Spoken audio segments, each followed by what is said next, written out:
Right. So, okay. So I just want to say welcome to anybody who ever gets to see this. Who we have here is Chris Mark Sellye. Who we have here is Chris Mark Sellye and Jakob Madson. Sellye, you're in Canada, right? Yeah, that's right, Canada. Yeah. And Jakob, you are in? I'm in Denmark. In Denmark, and I'm in Mexico. So there's no one here from the United States, which is like a small miracle in the world, isn't it? Okay, and this is our first episode. We're just going to talk, and we have basically the idea of Heretics United are people who are sort of not necessarily in the mainstay of theory. We tend to eschew dogma, and we have our own points of view as to how things are working in this world. And sometimes we're right, sometimes we turn out to be wrong. But what it makes for is interesting conversation.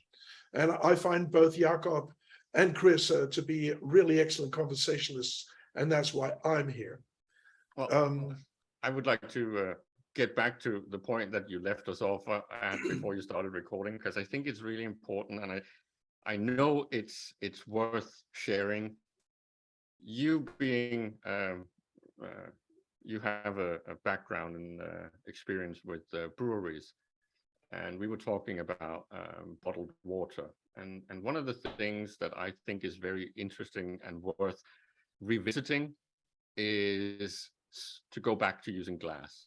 I know that sounds weird and almost Luddite and backwards, but I will finish my thought. The reason I think it's a good idea to go back to using glass for almost all soft drinks and ideally also milk is because the bulkiness and the weight of glass forces logistics to remain within a certain range of a local shopping area or population.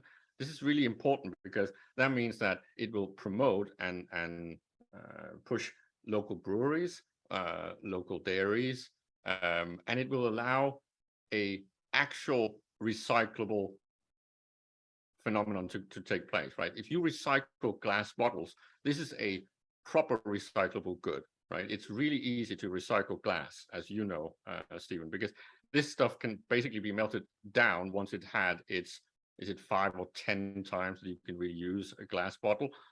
So the reason that I think it's worth going back to is because that means that we do not get what is basically siphoning and parasitical types of business going on in our local communities. That means that you're going to be sure that your milk is healthier and fresher and closer to home. It means that your soda and soft drink production is going to be closer to home. It means that if you have bottled water, it's going to be closer to home. And that means that you will have an interest in sustaining and basically having oversight of these kinds of business, right? You will not allow bad quality or horrible labor conditions and stuff like that, because all of this in the name of global economy. And don't get me wrong, there's really huge benefits to the global economy, but if you allow it to take over things that should be handled locally, you're basically exporting value and you are making yourself open to basically them stealing your money. Because if you think about it, if you know, Matt, so I just to interject, I have this personal moment where I'm in Denmark and I'm at Frederiksberg Skole in Frederiksberg, and I may have been about 5 years old, and we're drinking every day. The Danish state would guarantee us a little milk in a glass bottle, and then one day it changed, and suddenly it was in paper, wax paper. And I remember that change, and I had mixed feelings about it. One was, oh, cool, something new and exciting. And the other being, it doesn't have the quality and weight and a feel about it. And I just felt like I'd been slightly demoted. And I think even at the second hour, if you had asked me as a kid, would I prefer mine in a plastic wax paper or in a bottle, I think I would have said a bottle. Well, the real thing is the fact that when you're talking about sustainability, you cannot do that with anything plastic-based. It's just not possible. Of course, you can start discussing things like new ways of creating plastics down the pipe and talk about hemp and hemp plast and hempcrete and all of these ideas circling around. It's just, to me, that's not sustainable. When you're talking about something like glass, and I know that it's heavy and bulky, and I know that the people that are in logistics and have to carry this around hate me for saying this, but it's really a way to lock everything in. It's going to be almost infinitely recyclable. It's very sustainable. The only thing you have to add is actual power and electricity. And if we go into a potential future where we have alternative sources of power, so not oil and fossil fuel based, well, if it's solar or wind or anything like that, well, then glass is basically just made of sand. It doesn't get more sustainable than that. There is nowhere on the planet where you do not have access to fairly decent sand and can do that cleaning. So there are technologies that are going to shift in the future. And again, my focus is about when you make these things bulky, you make sure that the milk stays local, the soft drink stays local, it produces local, the water is local. And every time you talk about sustainability, we always seem to talk about these big things. We never talk about the sustainability of local environments and local societies and local economies, because that money then stays there. The people that needs to be employed to clean the bottles, to recycle and maybe melt down the bottles and create the bottles, all of that creates labor. And maybe it can be automated, that would be nice. But the point is you keep the value in your local area, in your local country. Yeah, I like that. You know, I see a similarity to something that we had and lost. You know, during the Industrial Revolution in England, there was this absolute fad of making sure that every humble village had a railway going by it. And I was young enough to ride what was called the slow train. And the slow train were these trains that just chugged around England to these little towns that were so out of the way. I mean, you almost expected to see Sherlock Holmes sitting in the train, you know, going to, you know, Upton on Tyne and sort of hanging out. And what happened was around the late 60s, mid 60s, the British saw this as an inconvenience and basically shut down the slow trains. And we were demoted from being gods to having to have to struggle to find our way to Upton upon Tyne or wherever you wanted to go, because the slow trains were gone. And I look back at that with a great fondness. Yeah, they were coal trains and they chugged out a lot of coal dust, and you had to wash your shirts when you got home. But, you know, that could be changed to, you know, something a little less obtrusive in terms of the inconvenience and the pollution. But they were brilliant, you know, and we see this as well in the United States with Penn Station. I don't know if you ever saw photographs of Penn Station when it was constructed.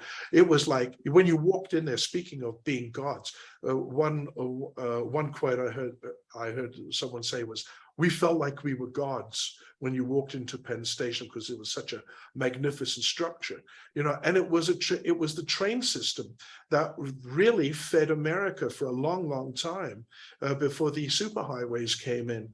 And you know, in many ways, we lost out when we took that away, because it was an excellent transportation system. Let me do one more, and that is in Detroit. Detroit had a tram system that went all the way out to other cities, even back in the 30s and 40s. And then GM, I believe it was, could have been Ford, but I think it was GM, bought it up and bankrupted it. so that you had to get a car. And all these tram lines were torn out, everything was gone. And the bus service, because Detroit is still an extremely racist city. It's like, you've probably heard the song 8 Mile. Well, on the other side of the 8 Mile is, is the black population, the whites on the other side. And it's still, sadly, much like that. But, those tram lines were a way of interacting, of having that sort of people coming and going and mixing. And, now you're sitting in private cars, and the ones in the nice new cars are the ones who have money, and the ones who are in the secondhand cars, the ones who don't have money. So, yeah, to summarize, what you're saying, Jakob, is exactly sort of a similar parallel to what I see. We've sort of been demoting ourselves from being what it is to be human over the last 50 years, at least. Well, I think the difference is that what I was trying to address is that economies are susceptible to external attack and abuse. And when it comes to these fundamentals, and this is back to Chris's and my discussion about abundance, when it comes to things that are, well, this is a technical term, fungible, right? I do not really care whether a piece of beef comes from America or from Chile or from Sweden. It doesn't really matter that much. You can then start saying, well, if it comes from Japan and it's been fed on beer and had massages and stuff like that, sure, it has some added value, and then it's no longer fungible. It's not the same beef when you get Kobe beef, right? But other than that, beef is beef. And if it needs to travel across the Atlantic and it's basically expending tons of transportation, fuel, and energy, it's no longer sustainable. The only reason that we don't discuss the international shipping problem is because it is written off as externalities, right? It's written off as not being relevant in the carbon footprint measurement. But it makes no sense that a country like America produces beef for Europe. The only reason that is possible is because of what I call fake economics and protectionism, because we have plenty of land. We can do this ourselves. It would be way more sustainable to produce this locally. My favorite example of this, especially when you're talking about when you add technology, is if you compare the agricultural production of the Netherlands to almost any other country on the planet, because they've pretty much high-teched that stuff massively with vertical farming and hydroponic farming and all that stuff. The productivity now, if you start looking at it per hectare or per capita, is 10 times that of America. Yeah, no, I saw a documentary recently said, and please shoot this down at your leisure, that driving a product from a location A to a location 20 miles away actually creates a larger footprint than a freight going from Singapore to Los Angeles because of the volume that they're transporting. Well, again, it goes back to the calculation of what is considered externality, right? So you have to calculate the cost of the lorry that you put your merchandise on, right? You have to calculate the value and the cost and the maintenance of the road that it's driving on or the rails that it's on. Every single bit of that needs to be basically calculated into the whole economy. Because if you just write that off as non-existent, that means that you can basically put a steak from America on an airplane and then fly it to Denmark. And then because the labor is cheaper in America, you can now sell it cheaper and basically kill the local farmer in Denmark. This is not healthy. In relation to a carbon footprint, sailing is surprisingly a light footprint, even with the huge diesel engines that they have on board these enormous ships. But sliding it through oceans, of course, you don't have. Do you have to maintain oceans? Yes, because they're filling with garbage. But as a purely physical object, they are extremely efficient in terms of sliding objects from point A to point B. And you know, if you take that into, you have to include that in the calculation. How do I feel about globalization? I think that, as you say, Jakob, you know, there are things that should be localized, but there are also things that, you know, they have an abundance in other locations that you may need in another location, that in order to sustain the luxuries of life. So, I mean, I'm not entirely against the idea of globalization, but I think that the protection of local energy output and what you do with that, the resources. Let me explain the flip side. The flip side that you're talking about is that there are things that cannot be created locally, right? So not all space on the planet is the same, right? I can't grow coffee in Denmark. I can't grow bananas in Denmark, at least not yet. Potentially it's possible with the technology that the Dutch are developing with the whole covering and vertical farming stuff. And yeah, it could happen in the future. But right now, I need my coffee. The point is, things that can be easily produced locally should be created locally. Sure. It makes no sense to put a bottle of water on a boat and ship it from one country to another. That just does not make any sense. It is only possible because of things like abuse of cheap labor force, basically writing off all the losses and costs and all of these weird benefits that corporations have in our economy. It's all basically fundamentally protectionist, right? It's got to do with rights, it's got to do with taxation, it's got to do with tolls and pay walls and all of these things. We need to start moving away from this. And I think some of the methods to do this is to get better at appreciating artisanal and local food and doing things like putting our things back in glass bottles to make it more bulky, so we do not get this import from, well, the worst example I've heard is that fishermen in Denmark or in the Scandinavian region will fish in our local waters, right? Then they will ship the stuff to Asia to get processed and then ship it back to sell it in our stores. It's like, how is that viable? That makes no sense. Yeah, we're doing the same thing here in Canada, for example. Like we export a lot of wood and paper products and food products, grains, and even fish and so forth. We export that to China.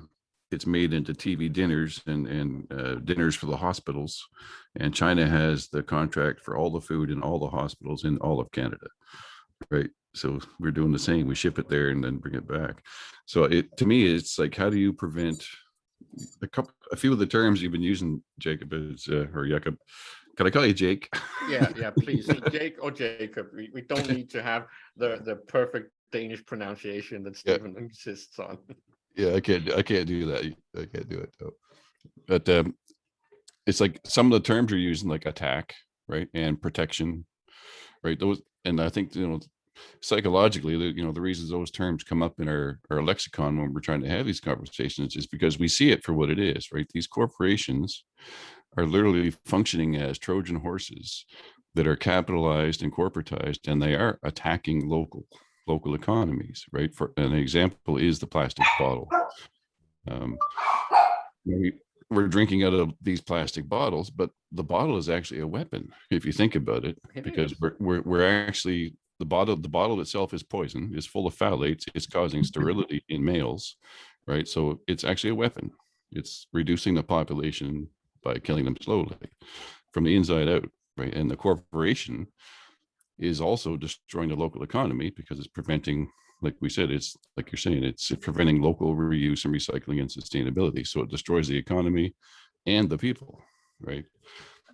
And I think one of the bad side effects that you just mentioned are things like health and safety and working conditions and things like that. Because if you have a local brewery, and anyone that's actually ever done brewing or anything like that knows that that's actually a fairly interesting field, and it's not an extremely labor-intensive job. So this should always be as local as possible. It makes no sense to ship these things around on a planetary scale. You can sit there and argue until the sun goes down that, well, it's more efficient if I produce it in massive amounts in this country with cheap labor and big factories and all that stuff. And I'm like, yeah, sure, it's a benefit to you, but it's not a benefit to any of the consumers. The quality of what you're drinking is horrible. There is no oversight or safety. I don't know how many people you are abusing with paying them way below the actual living wage. And I don't see the benefit for anyone. It's only a benefit for the owners of that corporation. Because especially when it comes to things like beer, which I like to use that example because it's getting so artisanal, and it's such a great example of the difference between what I call buying trash and buying something really good and healthy. Almost Yes. everywhere in the Western world, there is local brewers and local breweries that are making massive quality product. And it has to compete with monopolistic, horrible trash like the Budweisers and the Carlsbergs and all that stuff. It's mediocre beer at best, and it's piss at worst, right? But the local brewers always make really interesting quality product that's different, and it also means that when you have the chance to travel, you will try something new. So just as the human experience, we need to go back to that, because I don't want to drink the same piss or eat the same food when I'm traveling. That's not the point. My father was in the brewing trade. He was a researcher with yeast, and I asked him once when I was in early teenagehood, Dad, what's the best beer in the world? And he looked at me, thought about it for about 10 seconds. He says, the brewery that's nearest you. And it's true, you know, the beer has always resisted wanting to be traveled. And one of the things, when I was 15 years old, before I went to art college, my dad got me a job in Montreal in the Molson's Brewery Research Department, where what they was putting the major amount of effort into was something called cardboard flavor. How did cardboard flavor come about? It's something that happens in beer when it's been sitting around for a long time, or is transported an exponential amount of time. And so I don't know where they've gotten to in the research on this, but it's like, yeah, the best beer you can get is right next to the brewery next to you, because it'll be fresh. It's kind of like a little bit like milk in that sense. So I know I'm segueing out here, and I'd like to segue a little bit more, actually, because I'm just dying for us all to gloat over what's been happening in cosmology over the last month. What do you say, guys? Yeah, we can segue into that. It's just I just think it's worth mentioning that I would hope that more people started having an interest in these things, and especially if you want to participate in debates like this, if you want to have an opinion, please go and look into the history of this stuff, because it's not only fascinating and bordering on entertaining, but it's also extremely important for how you make your decisions and comments in the future. If you understand something as simple as the history of beer and bottling of spirits and soft drinks, it can really help you argue big fundamental things like sustainability and international economy and markets because you understand it from the foundation. Because something like the development of the EPA, right? The ale, right? The traveling ale. This only became a problem because the beer got bad, and we kept being able to travel longer and longer. So you had to come up with an actual ale that could last longer. And then you could get into the whole thing of scurvy and the development of modern medicine, and how the whole discovery of vitamin deficiency. And you can just go down a rabbit hole just from starting at something as fundamental as why you should drink local beer. An excellent way to start off, truly. So, Chris, you've been mostly quiet, and I was wondering, you know, in the realm of the astronomy in this last month and cosmology, are you how do you feel about it? Well, I'm having a great time. I'm enjoying watching the complete destruction of Big Bang Theory and redshift and everything falling apart, and Einstein and the whole nine yards. It seems it's the emperor has no clothes at the moment, so I'm really enjoying the show.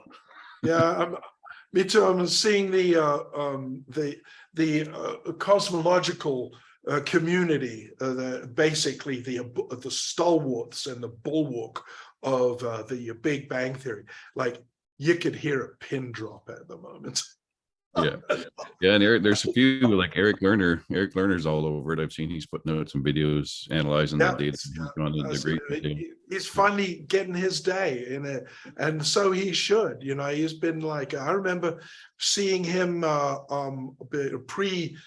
pre-internet, hearing him on the radio talk about plasma physics, and we had a big impact upon my own life in that. And it's great to see, you know, Eric Lerner come to the forefront. He's also got ideas about the black holes, which I also adhere to very strongly, and that is that, you know, the black, I call it the black hole phenomenon, because there is obviously something that you can't just turn away and say there's nothing there. But what I think it is, and I'm subscribed to his idea that they are plasmoids, that they are these high energy plasma configurations. I'll go a step further. And as Jakob, you know, I think that they produce gravity without a corresponding quantity of mass. It's just like it's a mechanism that pops up just naturally in the universe. I think if I were to compare them to anything, I know this might sound a little bit surreal, but if you know where fairy rings come from. You know, when a tree is hit in the forest by lightning or something, and it actually dies and it rots, and it then changes the soil, and then you get this mycorrhiza thing that then in the ring still exists, and then they will fruit, and you will get a fairy ring of the mushrooms. The mushrooms. Yeah. Yeah. The thing is, if you know a little bit about how a forest develops and grows, there is a lot to learn from that can be applied in cosmology, in my opinion, because I think that black holes are basically groves, right? It's basically where you get these ring formation where it's empty, but it's empty because of an event. It's empty because something happened, sure. which is usually something where something like a tree has actually died under circumstances that then makes the soil change. So now it gets kind of locked out, and it can't really grow into that zone again. And then it's almost like it's the reverse of the succession of a forest, how it grows. Anyone that has walked around in forests and into nature, when you go to the edge of a forest, it always has the same things. It's its growth zone, right? So it will have things like nettles, it will have things like brambles, and these things are basically preparing the soil and creating a living space for the fauna.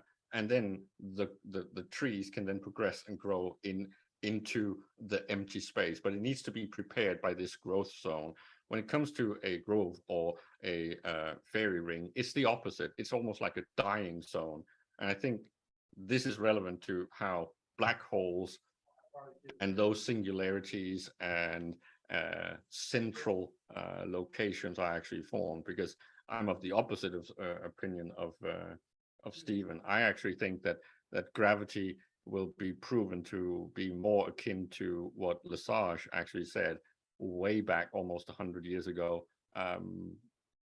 It's really not particles, but it is actually emerging from emptiness of space towards and crashes onto bodies of mass. It is not the mass that pulls space to it.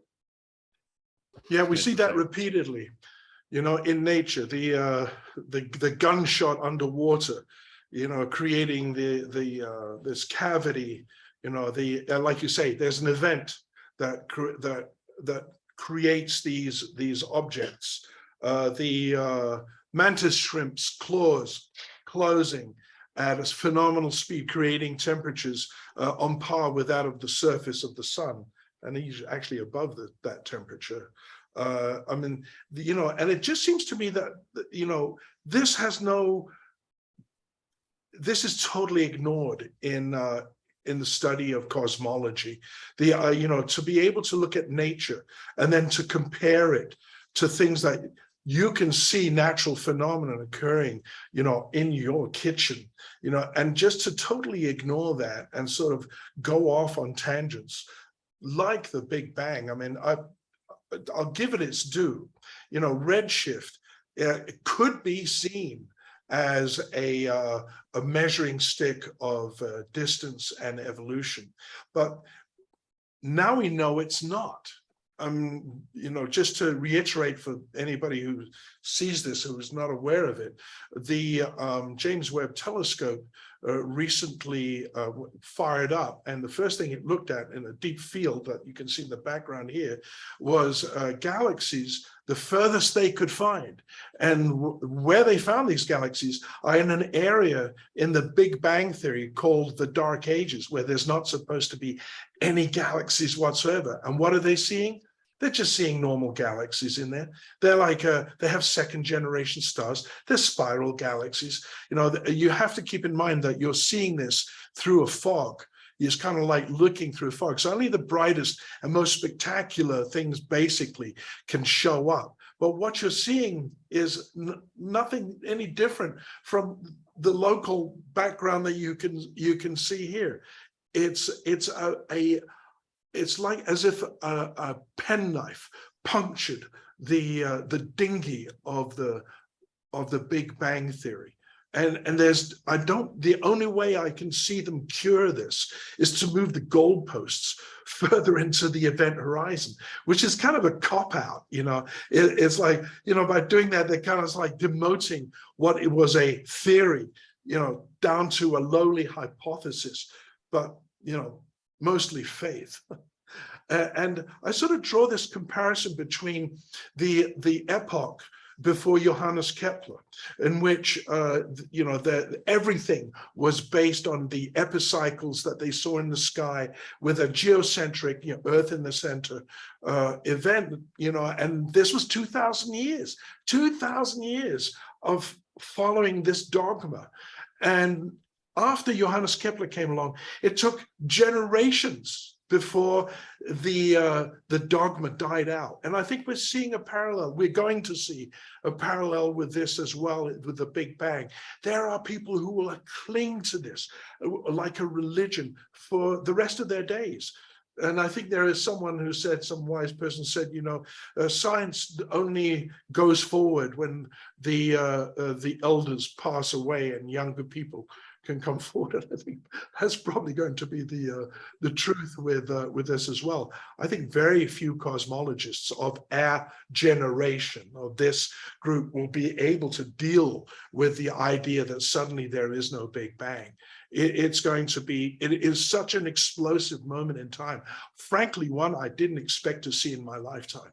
But I personally, predicted it in my "I'll eat my hat" thing that I show on Science Tech Nature. So friends of mine know that we would find galaxies where there are none, and that you know, I didn't have to eat my hat on that one, but all the others who never said anything about eating their hats have to eat their cosmological hats. And it kind of feels, you know, me, I don't have a skill set in cosmology.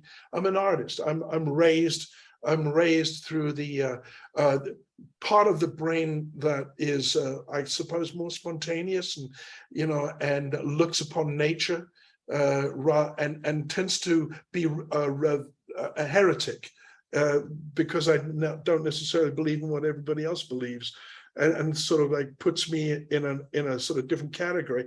And I would say that that Jakob and Chris are sort of in that same category. You know, we see what the bulk of people are believing, their belief system, and they attempt to rest it on observational evidence, but it's when you look at it and it's shaky. When it's shaky, you've got to say, well, wait a minute, maybe this isn't the way it is. I think this takes us back to the whole problem with these things, is that it's about, okay, I'm going to use the term models, but if you want to look at anything from a scientific perspective, it needs to be measurable and it needs to be reproducible. When you're talking about something on bigger scales, it's always a choice. Like, I know that it's extremely difficult to wrap our heads around something like a beginning and age and versus, say, infinity, right? When you're talking cosmology, you're like talking some of the most complicated science you can actually conduct, because you need to work with numbers that are ridiculous and become really problematic, because this takes us into chaos theory. When you do operations with extremely small or extremely large numbers, and you do them on a massive scale, the sensitivity to your initial conditions and your starting point and your decided variables starts interacting with each other in a way that is completely unpredictable and starts breaking down. I could take us down the path of fractals and fractal math and Stephen Wolfram and his experiments with with simple interactive models.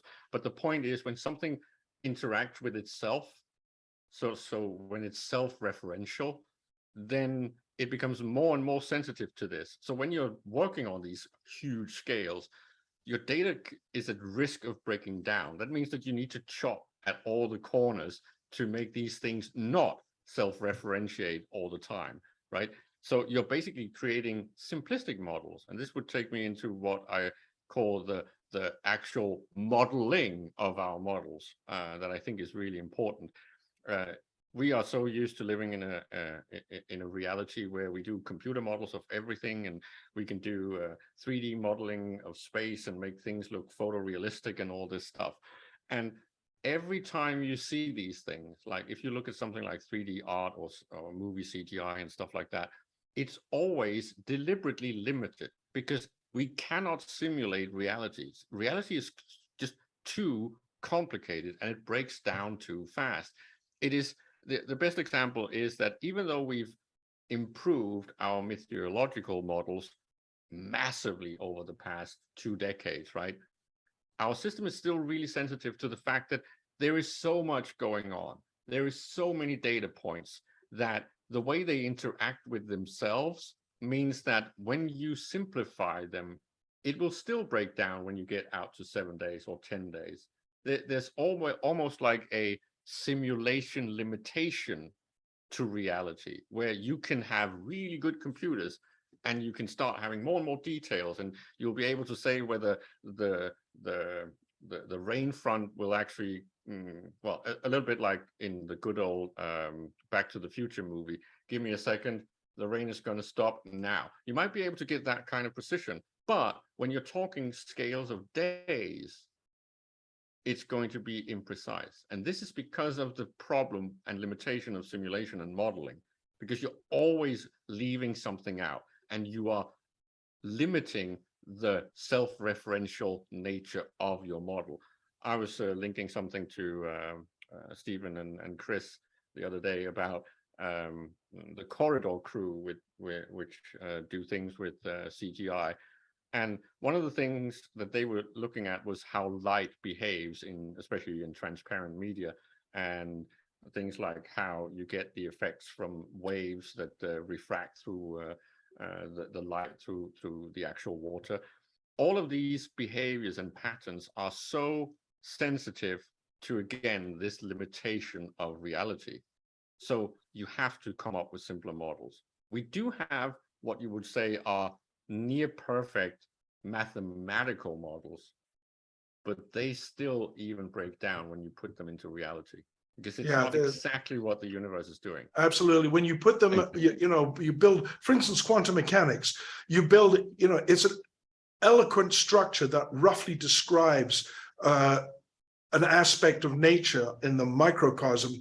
But the cautionary note to this is the same as I would use for the worship of epicycles in the geocentric system, is you've got to remember that this is not it. This is a description of it. And that's so important. Like, as you were saying, Jakob, with the the computer models that you can now create, which show these galaxies are forming and falling apart and all this, yeah, okay, that's great. But you know what all that is? That's gravity. And what they haven't included in that, and I understand why they haven't included it, because it's messy, is plasma behavior. Plasma behavior, we know so little about it. And I believe that most cosmologists and astronomers know this. I hope they do. Maybe some are just pig ignorant of it, and others are just trying to hide it. But I think they eschew, they do not want to deal with the plasma behavior because it's not clearly understood. And if you go back historically to how we've dealt with this fourth state of matter, in which over 90% of the universe, of the mass of the universe, is in this state. The reason we are at this point today is because after they blew the big bombs, the nation state said, well, can you do this as controlled energy? And the architects of this said, yeah, sure, we can do this. And they started immediately building these tokamak reactors, like a laser with pellets dropping in it and stuff, and virtually no funding at all for pure scientific research into plasma behavior. It's all been towards a function. And it's kind of like a bunch of scientists building, blind scientists, building a cage for an animal they've never seen. And the amount of resources that have been wasted on this, we can see for the decades of restructuring these hydrogen fusion systems that are supposed to give us energy that utterly fail. And you look at the propaganda on on the internet or on the cable TV of it's just around the corner, we're building a new one, and it's all money for old rope. They're not getting any closer in any significant way. There has been no breakthrough, and the reason we haven't had a breakthrough is because we do not understand plasma behavior, because we haven't put the time and effort into it. It's funny you mentioned that. Like in the paper, I did the modeling for the paper that we published there with Jeff Yee and Terrence Howard, right? And we showed that when you set the universal radius to Planck, essentially gravity is emergent as an electromagnetic phenomenon, right? It's the cancellation, right? The self-interference with itself is the cause of that gravitational attraction. But in the same sense, when I try to model I've tried to model solar systems, galaxies, nebula as particle systems. I've done all that in the computer using smooth hydrodynamic modeling, right? And what I discovered during the process of writing our paper and trying to model that is that it is impossible to model those things, galaxies and solar systems. As soon as you put gravity in the equation at the center point of any object, the entire model will collapse, right? It won't sustain itself because there's no repulsor, right? As soon as you have a constant attractor, the whole thing will collapse every time, right? So accretion, like the accretion model, actually destroys itself. Yeah, they've Right? always had problem with the accretion model. I look at, the galaxies they discovered, of course, not that long ago, that the galaxy spin is not Keplerian. It doesn't, the outskirts of a spiral galaxy spin roughly at the same rate as the interior. And the reaction to that was, well, it must be dark matter. It has to be a gravitational phenomenon that creates this. The thought that it could actually be an electromagnetic phenomenon is just absolutely beyond cosmologists to believe that this could be so. And so we have expended, again, vast amounts of money in trying to discover dark matter. And every single experiment they've done to date has turned out to be a failure. So yeah, I agree with you, Chris. Yeah, in our paper, like we predicted that in our paper. Like our paper said that all they're going to discover is more tetrahedral type of protons. Like as you smash matter apart, you're going to get Tetra Quarks, like smaller and smaller proton-shaped tetrahedral forms that are quarks, right? You just keep smashing and keep getting one tetrahedron after another, right? And that's exactly what they just discovered. A few weeks ago, it might be a month or two now, that is what CERN just published, right? They discovered what they called the Tetra Quark, right? And that's all they're going to get is more tetrahedrons all the way down the rabbit hole, right? There's nothing else to discover using CERN. So I'm amazed that they're even considering doing a second version of that waste of money, right? It's a complete waste of money because they're going to discover nothing. It's impossible. I've often said, if I was the tyrant of a nation state, I would immediately cease all these huge, big fusion projects and break up to create small stipends for groups of people, no more than 8, to work in their basements and garages. And 99% of these will draw a blank, but 1% will come up with something. And if you want the proof of that, look at Google. Started in a garage. The same with Apple. Started with a few people coming up with a brilliant idea.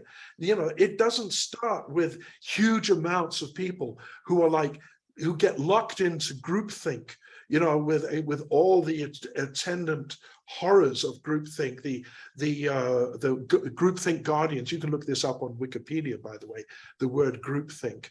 Groupthink guardians that make sure that no other, the Halton ARPs come into the picture and destroy this pure image that this bulk of people are trying to create and solidify into something that cannot be challenged. We see this all the time. I mean, you look at the Wikipedia on the sun. How many sun models are offered in Wikipedia? One sun model, which is highly is very vulnerable to basic questions of observation. Yes, Jakob. It's just I want to be the mediator for a second, because yeah, I agree with both of you guys that I think it's a little bit of a waste of money to keep insisting on a fusion model and a solar model that, in my opinion, doesn't really make sense. But I don't necessarily want to hate on these big projects, because I actually think that we need more of them. Not necessarily the tokamak fusion stuff, but there is some value to having these large-scale projects. There's two benefits from this. There is the actual activation and utilization of academic knowledge. How do you apply an academic field in scaled projects, right? to me, Oh, I'm not the arguing. tokamak, Don't get me wrong, Jakob. I'm not saying that a huge organized systems don't work. Take the James Webb Telescope. I mean, there's a perfect example of a large group of people coming together and pulling, an amazing achievement. So yeah, I was going down the path of when someone actually breaks the riddle of solar fusion or fusion in general. When someone does that, we will need engineers that can actually play with large scale plasma physics. So they are going to be utilized and do something really important, because once we figure out how it actually works, and I think we're very close, I think the Webb telescope is actually helping us along the way, because it forces us to question some of the fundamentals that are required to get us back to actually discussing and having a serious conversation about how do stars actually form and operate. And when we figure that out, at least remotely better than we have now, because I think our model is completely upside down world, when they figure it out, then we will need these engineers to sit down and actually then turn on all of these fusion power plants. They're just never going to be tokamak shaped.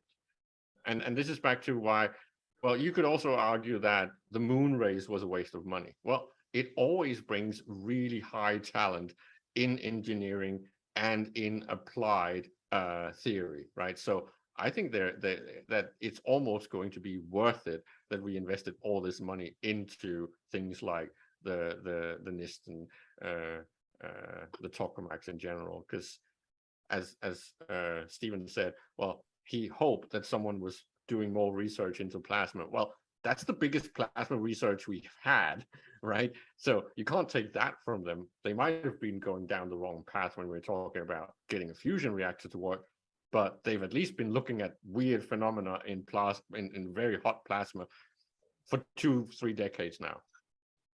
Now that's I had a question for you, Jake.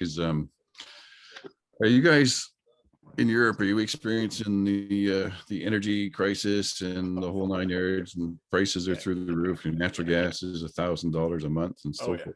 Yeah, we're double and tripling our energy bills for this. See, that's what bothers me about, you mentioned about the attack on like an actual, like, it's like, I see that they're using things like, the CERN project as an actual weapon against the people, right? Because if you think about it, you guys are under stress right now with your energy use and the huge crisis, right? So why, and the pandemic issues, right? Why would they turn that thing on in the middle of all that, and it consumes the power of small countries when you guys don't have access to power? Yeah, right? I don't know if they've actually delayed many of their ignition tests. I do think they've reduced the cadence, because I do think, if I'm not mistaken, I don't think that they are going to really be able to just rebudget and add that massive cost, because it still goes in the budget, right? So I do think that many of those tokamak projects and things like that has kind of delayed many of the experiments. Yeah, like I don't understand why they wouldn't just say, okay, well, let's put CERN on hold for 2 years and take that budget and give credit back to the people for subsidies against their power bills until we get back on our feet, right? It's not that important. You got people dying in the streets because they can't afford to turn the heat on. That's what's going to come this winter for you guys, right? A lot of people, right? They're going to be freezing, right? So yeah, and of course we could have a long discussion about focusing our resources when there's an actual crisis, and what needs to be stopped and whatnot. I just think it's important to consider that we can't really change everything about our behavior. Like, no one is expecting corporations or factories and people to suddenly shut down and save on all their energy and live as if we were in some World War scenario, because we are financially, right? The way that we had to turn off pretty much everything because of global pandemic and fear of what that could lead to. which I think is a valid fear, but I think it was an overreaction. We could go down that rabbit hole, but I'd actually prefer not to. But the point is that we are coming out of a crisis, right? An economic financial crisis because of our global systems. This is like what always happens when you have to shut down something and turn it back on, right? And the price, and I compared this to, this is like the event that happened with Enron, just on a global scale. It's two factors. It's actual scarcity, which leads to a rush in speculation and price wars. And then it's also, I suspect, slightly deliberate manipulation in false, availability.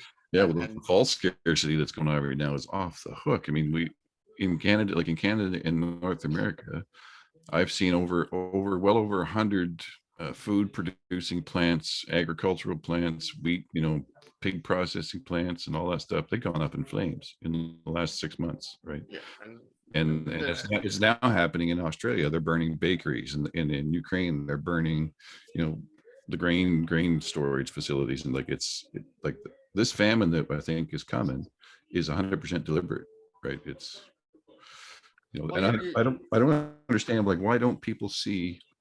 Maybe I'm wrong, but I see that we are in the thralls of World War III, whether we want to admit it or not. But it's being played out economically, digitally, through cyber attacks on economies and all these. It's a multi-pronged thing. It's actually not a hot war. We're not shooting bullets at each other, right? It's this whole complex thing, right? That's either driving us towards that, or we're already in it, right? We don't see it yet, right? That's what concerns me. Is well, I think this is related to what we talked about last week, right? Where how does an economic system react when it's about to become obsolete, right? If we are moving closer and closer to an actual abundance economy, which I think we are, because we're reaching almost like a productivity singularity event.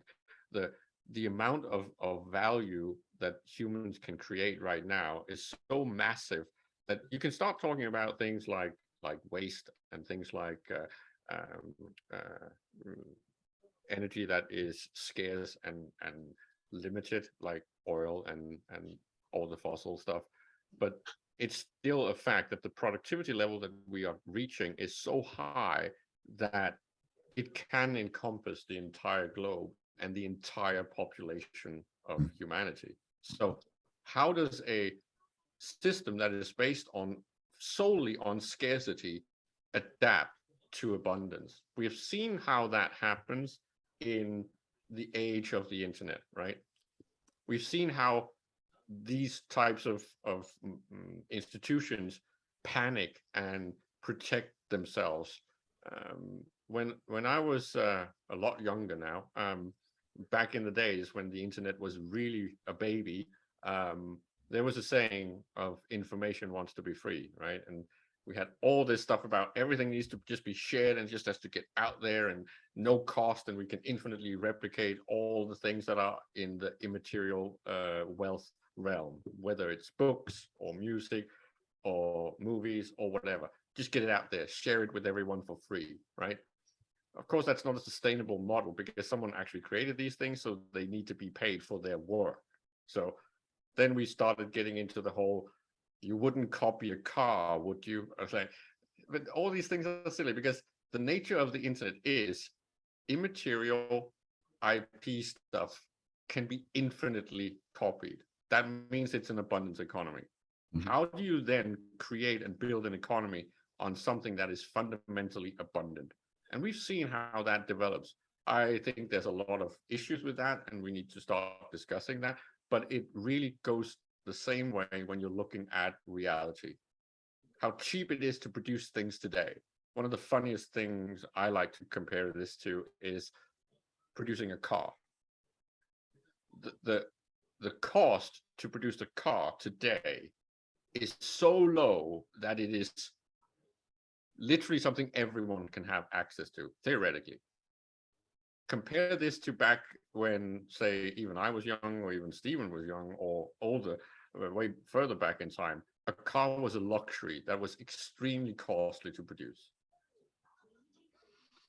Yeah, it's amazing how the economies of scale change how that function works, right? I mean, I've always been, curious too. Like, if you say, for example, wanted to buy a couple of lifts of 2x4, all it is trees that have been cut up. There's very little added value to it, right? You might pay $2,000 or $3,000 for a couple of loads of 2x4, right? But I can walk down the road here, and now there's some places where these cars are getting so cheap you can almost buy an electric car for $2,000 or $3,000, right? And you think about the resources and engineering that goes between those two products. The price per mass is about the same, right? If you think about the weight of it, but the amount of work and labor that goes into the two different products is so, I don't know, disconnected, right? Right. There's another onion skin over this, and that is that the basic system, maybe not in Denmark and in some other northern countries are immune to this, but the oligarchic system in the most of the consumer world is just trying to buy up everything it can.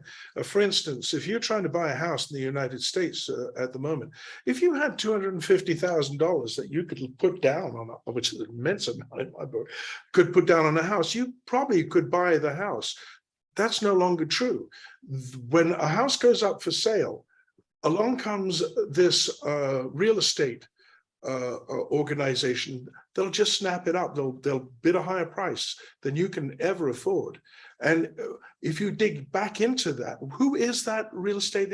It's basically a hedge fund system that basically is buying up everything they can get their hands on. Well, take this to its final conclusion. If this continues, you'll have billionaires owning everything. Well, isn't that a moment of societal collapse if that happens? Yeah, and it's not just billionaires, Stephen. It's actually an infiltration and corporate takeover. Like, it's because you'll end up with foreign nationals and foreign corporations owning your country, right? It's not even your country anymore, right? Like you said, now BlackRock. There's BlackRock, Bill Gates, and quite a few members of the CCP that actually own the majority of the United States and Canada, right?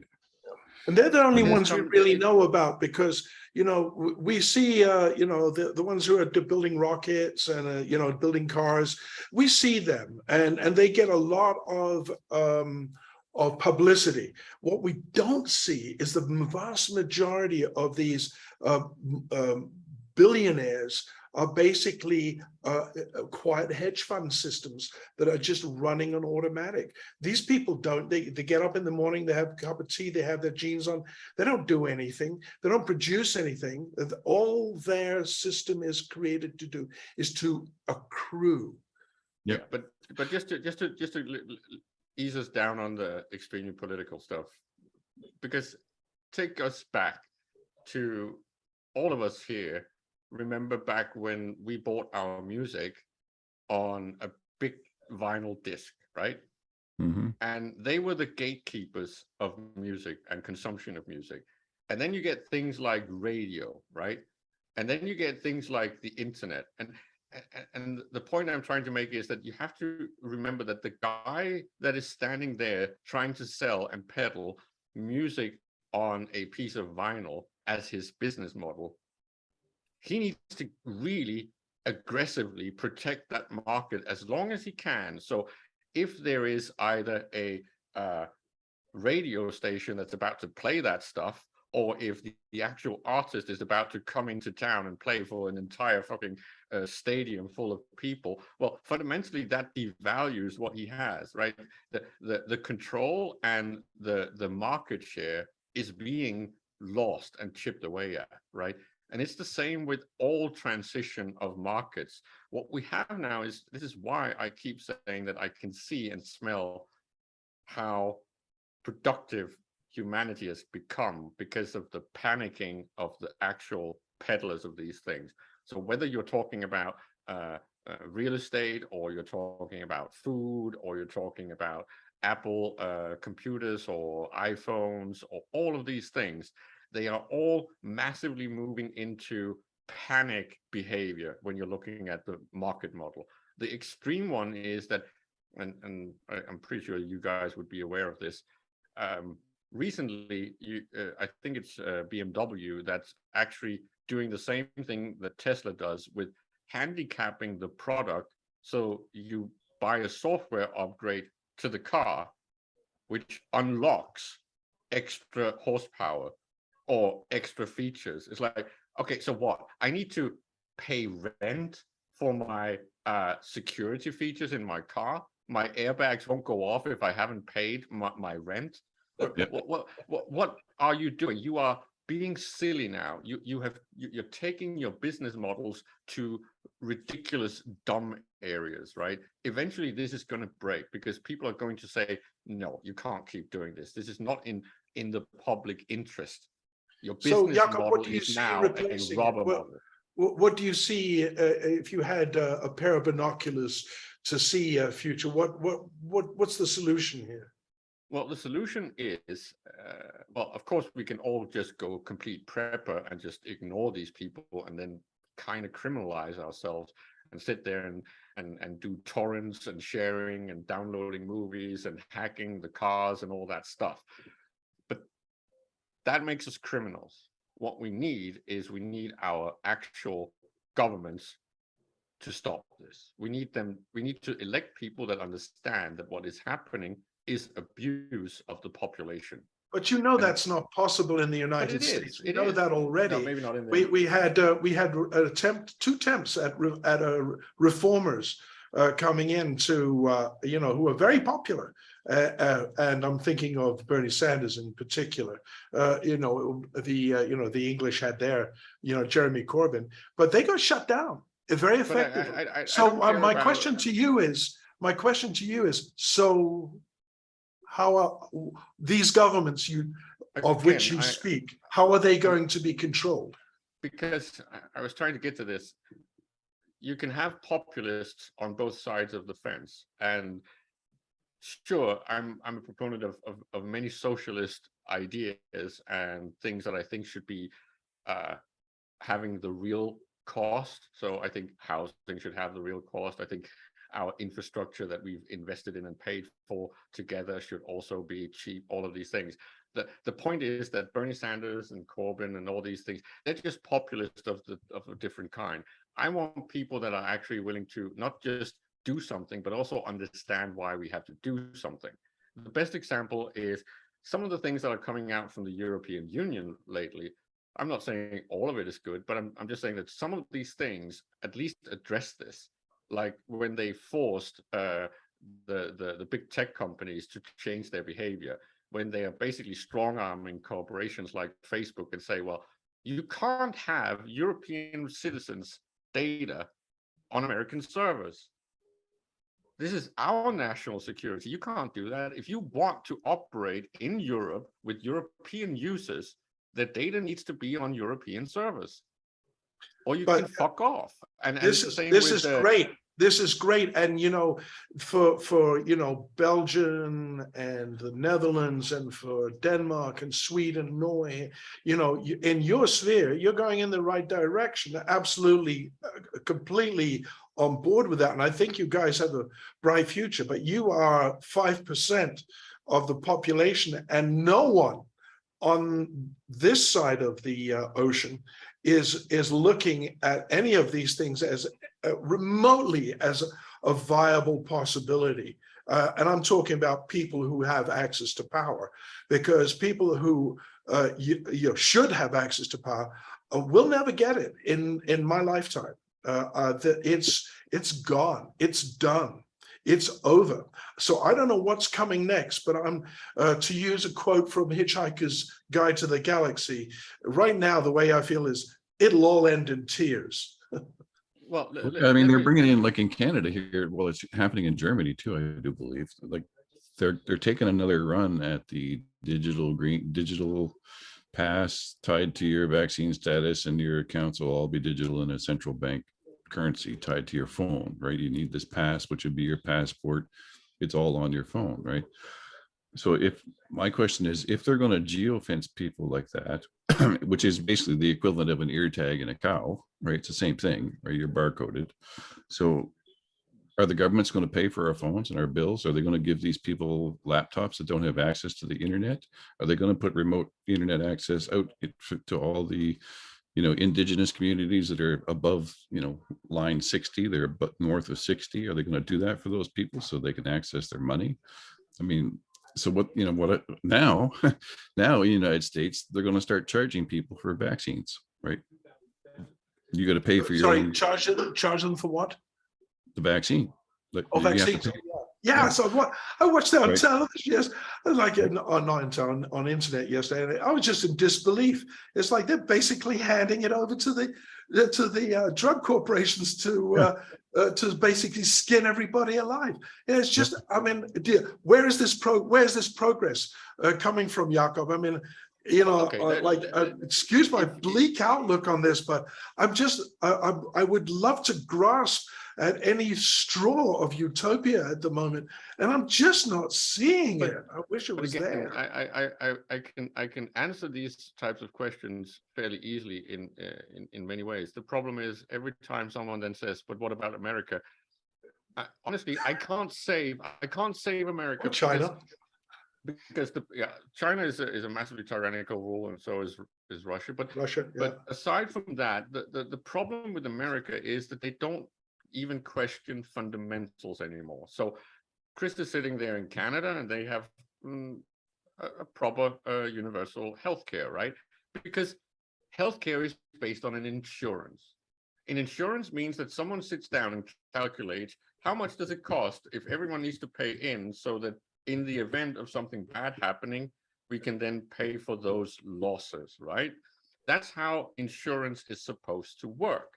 That's the whole concept of it, that it was invented in, basically it was invented in 1660s, right? After the big fire in London, because we better have some sort of insurance in case of all of this goes bad. So fire department and insurance was invented in that era. Then later we already had kind of ship insurance. But the point is, you pay into this so that you can then pull out what you lose when one house starts burning or one ship is sunk, right? The problem with Americans is that they don't seem to understand how insurance is supposed to work. They're perfectly fine with paying into an insurance that is over costly and don't pay out when you need it. There's like, okay, let me finish this. Figures show that. Finish the thought. The whole point of saying pre-existing condition, you're already lost.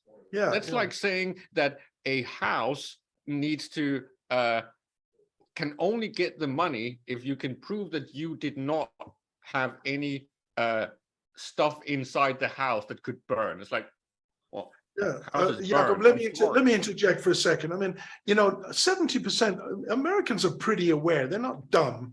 70% of America, at least 70% of Americans are aware that universal health care is a must. And I'm not just talking on the Democratic or Republican or in the independent side. It's everybody, across the board. But we're not going to get it. We're not going to get it. It's not going to happen. Not in our lifetime. What I'm saying is that even in America, the legal system should be able to have a massive lawsuit against insurance companies that are literally selling things that don't do what they're supposed to do. It would be the equivalent of selling cars without wheels. How can you allow a business to operate in a sector where they do not actually service the function? Because that's insurance in America.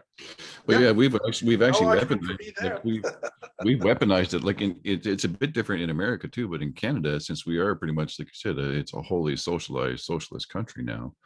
We weaponize the insurance companies to the degree that, like, we passed laws that you cannot register and drive a vehicle without it being insured prior to you getting the license and registration for the vehicle. It has to be insured even before you register the damn thing, right? Which is basically, the government has now created a racketeering outfit for the insurance companies, right? And they're now controlling the prices. And so once you get the government involved, it's basically the mafia, right? So how do you fight against that? You can't. But it's the opposite, Chris. It's really the opposite. Once you allow private actors, that's when you have mob. That's when you actually get priced completely out of the sky.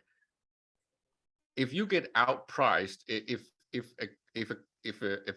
a government is overpricing you for a service, then you need to start looking at who you are electing, because the idea of having a government monopoly is that it should be the cheapest. And I'm going to argue with you. I know you might push back, but every single time I have seen how a government monopoly was handed into the hands of the private sector, that thing always went crazy in cost.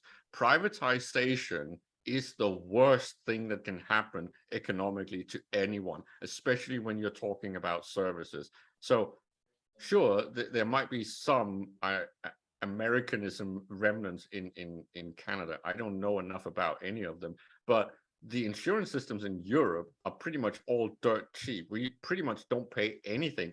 I would almost argue that we are paying way below cost compared to the real cost of the service that is available. Mm-hmm. Yeah, Yeah, no no, I don't disagree with you there. No, I agree. It's, so I think it's a double-edged sword, right? It's you're privatizing one thing, which capitalism leads to destruction. Like, I don't know where the answer is, but it seems that both, we need a new system from both sides of that, if you want to call it the left-right paradigm or whatever, but it has to be. Well, we need those people to stop being horrible power hogging nutcases, right? Because there is truth in capitalism and there's truth in socialism, and it's really at the core. But you have to go back and look at this from a fundamental economic model. What is the benefits of capitalism and competition and free trade? The benefit of that system is it becomes super efficient.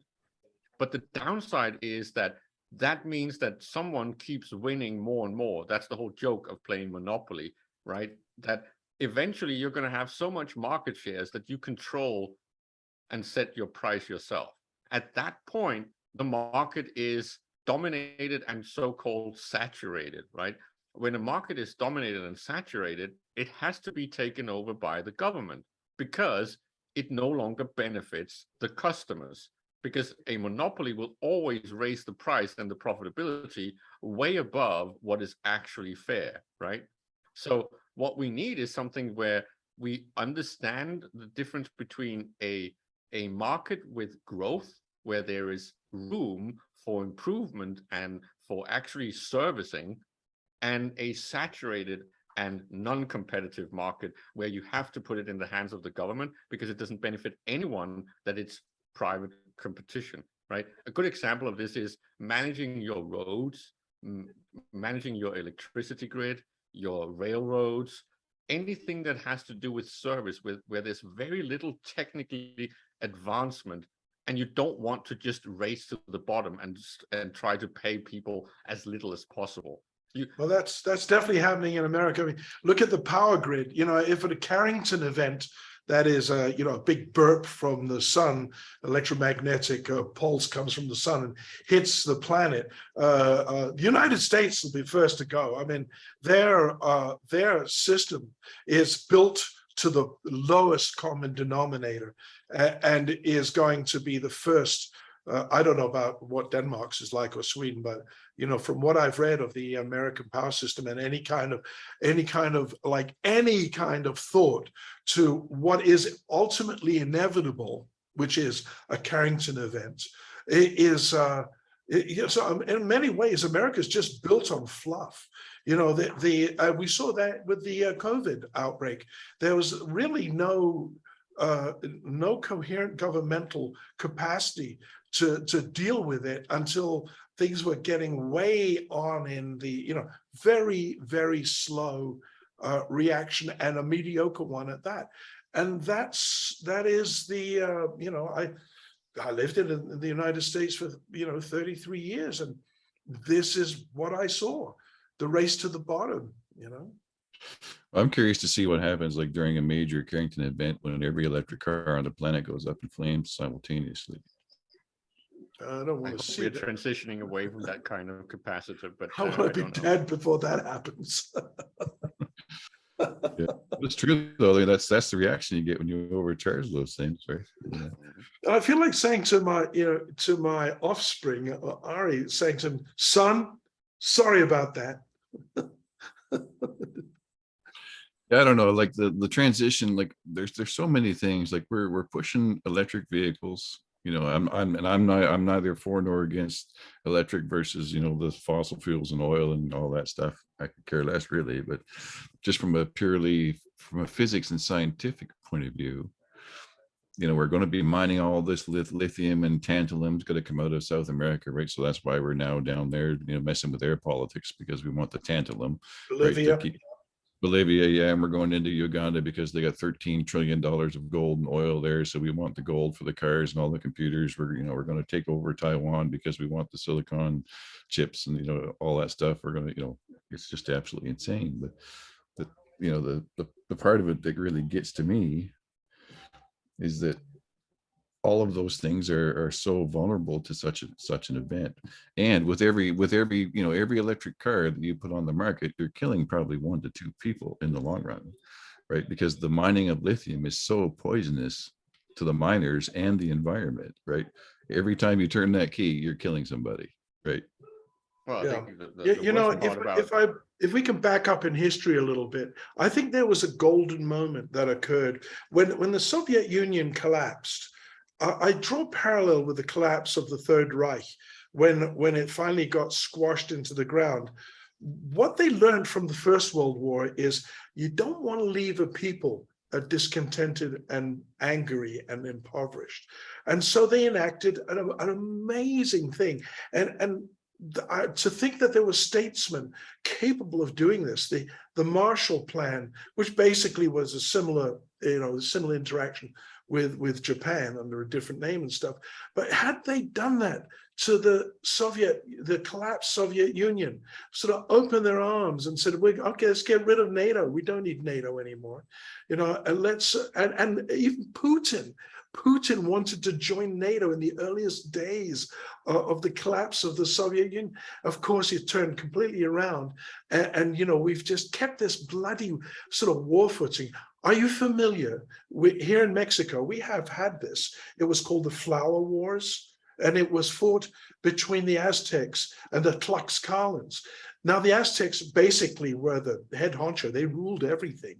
And they kept Tlaxcala, this sovereign nation surrounded by the Aztec Empire, intact, so they could have their flower wars, so that they could train their young men to capture victims to be sacrificed on the pyramids. Any way you want to call it, it's basically looking to create death. And that's what we basically did after the collapse of the Soviet Union. We just kept on building, encroaching more and more onto the Soviet, making what was already a fairly paranoid country even more paranoid. And eventually, we've got what we've got today. We own that. We own that. It was a moment we had where it didn't have to be like that. Sorry, did I kill the conversation? No. It's just that you're basically addressing the elephant in the room, that we have to compartmentalize our species into smaller parcels, and creating fictitious competition between these things to uphold sort of a stability in society. Because we're back to the whole the peace thing and existence in peace requires abundance, right? That's just the nature of the beast. And if you look throughout history, this has been the struggle to scale this up from a monkey troop of 150 all the way up to nation states of millions, right? It has to sustain itself, but it also has to somehow be able to afford novelty, right? Because it needs to grow, it needs to change. There is no equilibrium as such. So this has been about scaling that up. And I think we touched upon it when we talked about how economists in the 50s basically said we are really close to being able to reach abundance. But abundance means that we do not need leaders anymore. That means that anyone that has power like that, for any reason, will fight against any development that creates that kind of sustainable abundance. That's when you get weird, well, you get Ford motor companies doing new models of cars. You get the Cadillacs in different colors each season, so people expend their wealth and buy new cars. You get what's called planned obsolescence with the light bulb, right? Where, well, we can't have a light bulb where you only buy one and then never again. So we better make sure that this thing burns out after 20,000 hours, right? All of these things are connected. It's all about power, because abundance and sustainability and saturation of markets means that we start reaching some sort of equilibrium, that we don't need to fight our neighbor, because we have a house, we have heat, we have electricity, we have food, we have all of these things in balanced abundance. Yeah, you know, it's interesting. You pointed out one of the things you mentioned was the novelty. In the book, The Dawn of Everything, that came out with David Graeber and David Windrow, they actually spend a whole chapter on early civilizations and how they veered and differed, and novelty was actually part of the, you know, they claim, they're basically saying novelty is part of the human nature, that, you know, that we want to be different. We chase it. You know, and it's sort of built into us. It was really a really interesting eye opener for me. I had never thought of it before, but obviously it's something that you have considered for some time. The problem with that is, and I don't disagree with them, they're partially right. They talk about egalitarian societies and peace societies in the past, and this is partially true. The problem is that again, they're coming from the other side of the spectrum, where the Malthusians and the tyrannicals really like to talk about human society always being in a struggle and war. And that's just a simplistic way of seeing things. It's not either or, it's both. Yeah, no, I think they spent a fair amount of time pointing that out, that I would not classify them as saying that everything is beautiful. That's not where they're coming from. No, but it's kind of what they're being blamed for, because they do kind of say that a little bit. They just forget to say why. There is no reason for war if your civilization and your society has not started breaking carrying capacity, right?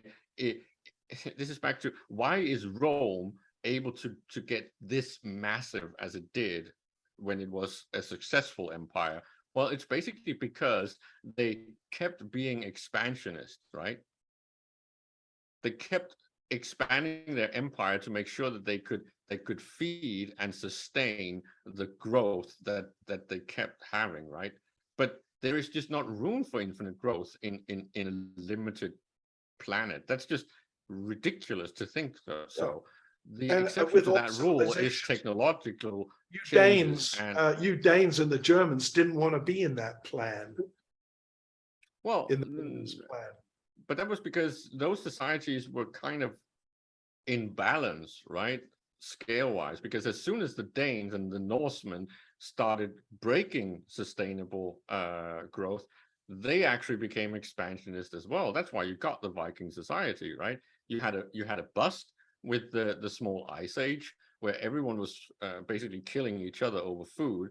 And then you got the growth on the other side with the small warming, and then it basically overshoots. And now you have a lot of people that don't have resources. And what do? Well, they start attacking their neighbors.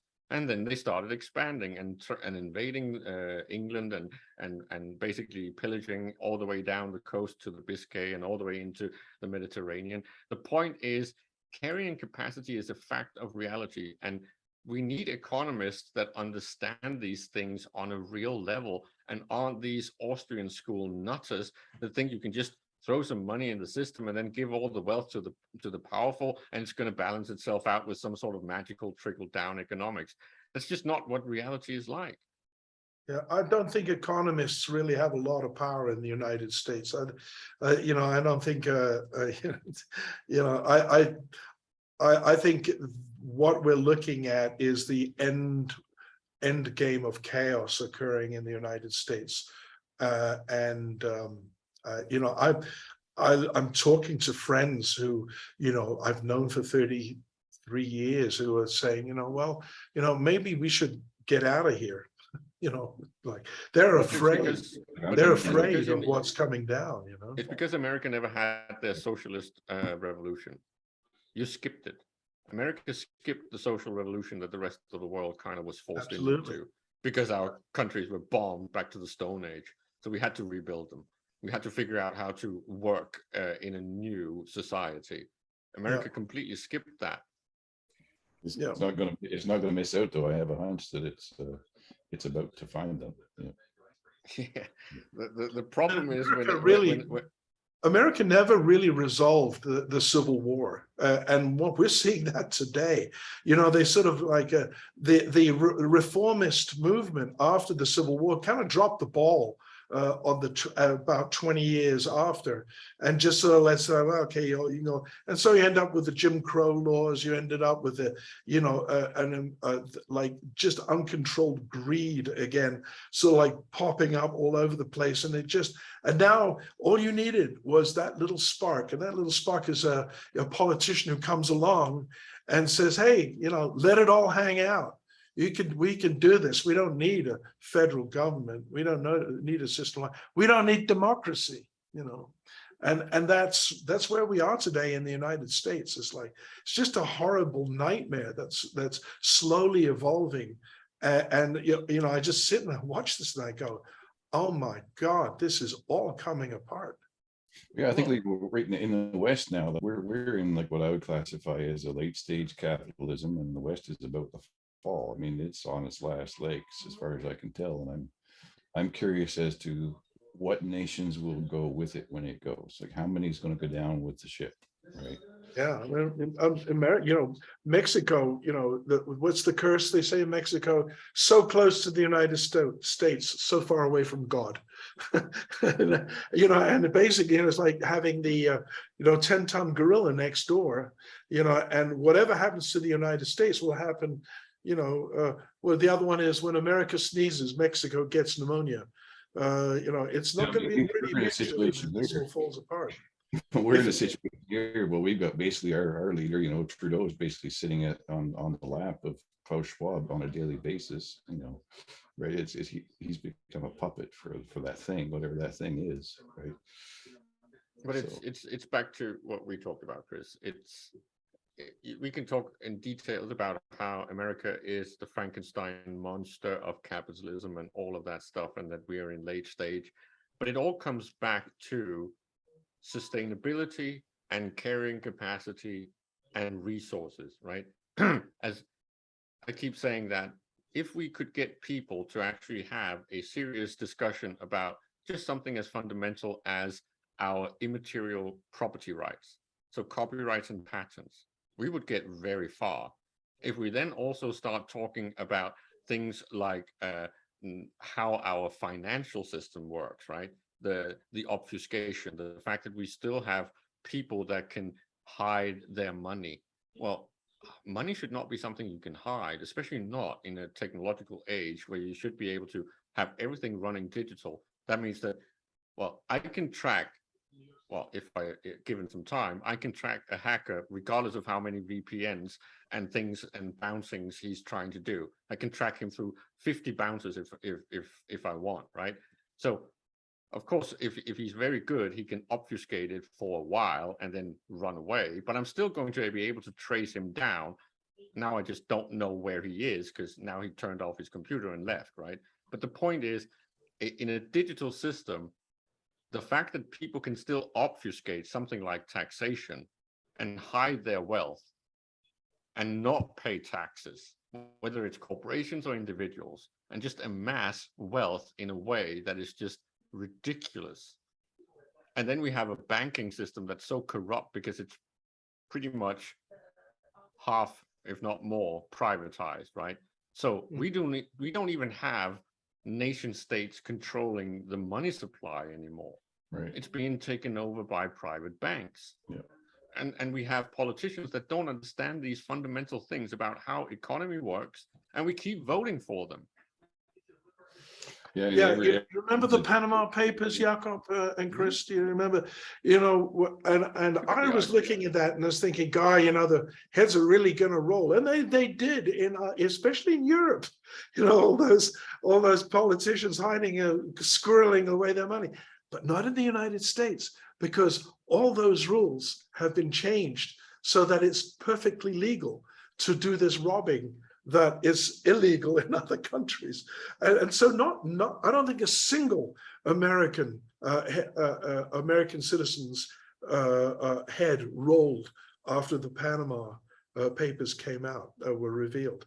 I mean, it was just striking. People don't understand it, but it's back to the fact that people don't understand it, and they don't ask the right questions, and they kind of glaze over when you start talking about economics. And that is the state of the world. It's understandable, but the problem is that means that if you do not have an interest in how these systems work, you're going to be ruled by people that will manipulate you. And that's what we have. That is America. That is what there is. And they make sure that you and anybody who has an idea that in any way compromises this suicidal system, which is going to crash, if you challenge it, you will not be on CNN. You will not be on ABC News. You will not be on Fox. You will be nowhere. You'll be on internet doing what we're doing right now. This is the only place where these kind of things get to be discussed. You never see anybody who's rocking the boat in economy or anything else appear on billionaire-owned media news. Well, but again, back to the whole thing of propaganda and advertising. Advertising is really just propaganda repurposed, so it's the same thing. But it has to go back to the fact that we need to start having a serious discussion about utility services in society. And these things have to be governed by the people. And I don't care if you're talking about where does it start? The internet. How do you trigger this? Well, you start by something like the fundamentals, like universal health care. So these no, we're not going to get universal health care. It's not. I'm talking about the states now.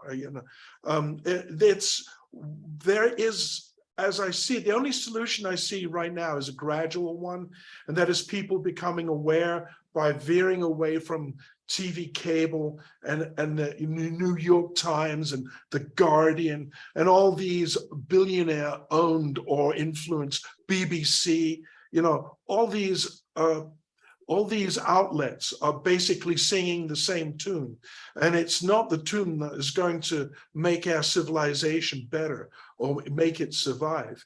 And so, what is left is social media, on which there's a lot of craziness going on at the same time as I mean, our talk that we're having right now is somewhat elitist, because we've read a lot, we know a fair amount about the universe and about, society. But, the bulk of people just want to live their lives and get on with things. And if the taxes go up, or, you can't get good water and you're going to buy it in a bottle, well, that's what they're going to do, because, they don't know that there's any other path that they can pursue. What path is there to pursue? Well, there was a guy, who came along and said, we can destroy all this. And everybody jumped on that bandwagon and are doing it right now. The concept of democracy in the United States is under attack. I mean, basically, I don't know if it'll survive 2024. And I look at what you're saying, Jakob, is the voice of reason that is never in our present configuration, is never going to break through here in the United States. Well, there in the United States, I live in Mexico now. You got out. I did. Back when all this kind of started, when back in 2016, remember there was all that QAnon and all that stuff going, and the prediction that Trump would be the last president of the United States, right? I'm starting to think that may actually come true, but in a different aspect, where Trump might run and take out Biden for his second run at it in 2024. And then as soon as he gets in, the West will finally collapse, and he will be the last president of the United States, because there will be no more after him. I don't even think it needs the president. I don't think it's on a state level that it's happening. All these different states are basically Confederate states that are basically opting out of the union government. They're changing the voting rules to basically Jim Crow laws, so that that it's basically the way I see it is, it's a white male sort of xenophobic reaction to not being in control anymore, and it terrifies them. America in 2040 is not going to be a white, Caucasian anymore. It's going to be a mixture, and then people are just losing it, and there are politicians who are selling that product very successfully to their audiences, and that's why these people are getting elected into these seats, and the government is being viewed, the federal government is going to be used as a weak and ineffective system that cannot control it. And they sense this, these politicians, they sense this, and they're ready to Stephen, you're going into the particulars. The point is, Chris is correct, right? Pretty general, I wouldn't say as particular. No. You have two choices, right? If you get a new period with someone like Trump, you have two outcomes, right? Either it can ignite a globalized World War III, which is because then it becomes completely strongman fascism all the way, or it will spark an actual internal civil war. That's the only two things, because either you push the problems on your neighbors like Hitler did, right? Or you turn it in on yourself and you fix your society. There is no alternative. That's the two things you can do. Either you need to fix your social inequality and the unsustainability of your society, or you need to start attacking your neighbor to take their stuff to pay for it. Yeah, I'm seeing the US breaking up into like a fascist. On the far right, you'll have a fascist extremist, and then on the far left, you'll have the communist extremists, right? And those two are going to come to a head. And I see the country breaking up, with some of these states seceding, like you said, Stephen, from the republic and from the nation itself. And it's going to break up and become a nation, kind of like Africa, countries within a country, right? It's going to start breaking up. If we don't go to the World War III scenario, like Jake's saying, right? I think that's probably more likely. Yeah, because there's just too much power in America. America as a nation is too powerful to allow it to have a civil war. So instead, it's going to extend and push war on the rest of the world. That's why I am so afraid of America right now. It's because the drums are very fascist in tone, and that always turns to the outside. It's not going to turn inside with a civil war. And the thing what worries me about that scenario is there's not enough US investment in Canada. Like the US doesn't own enough of Canada. So in that scenario, we're going to have to go down with China and Russia because they're the major investors in Canada, right? And Germany too. I mean, Germany holds a large piece of Canada's potash industry, for example. Like they have the rights to most of Saskatchewan and half of Alberta, right? And China has the other half. Well, and all that stuff is just going to topple and fall apart as soon as you have a scenario where it's global warfare, even if it's Cold War or trade war. If that stuff starts going global, all of these businesses and corporate entities and actors and production stuff, it's all going to fall apart because there is just no way of having these things happening in that kind of stress.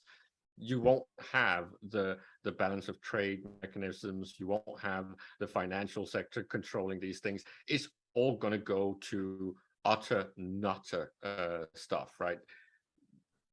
We're not going to be buying TVs if we can't buy food.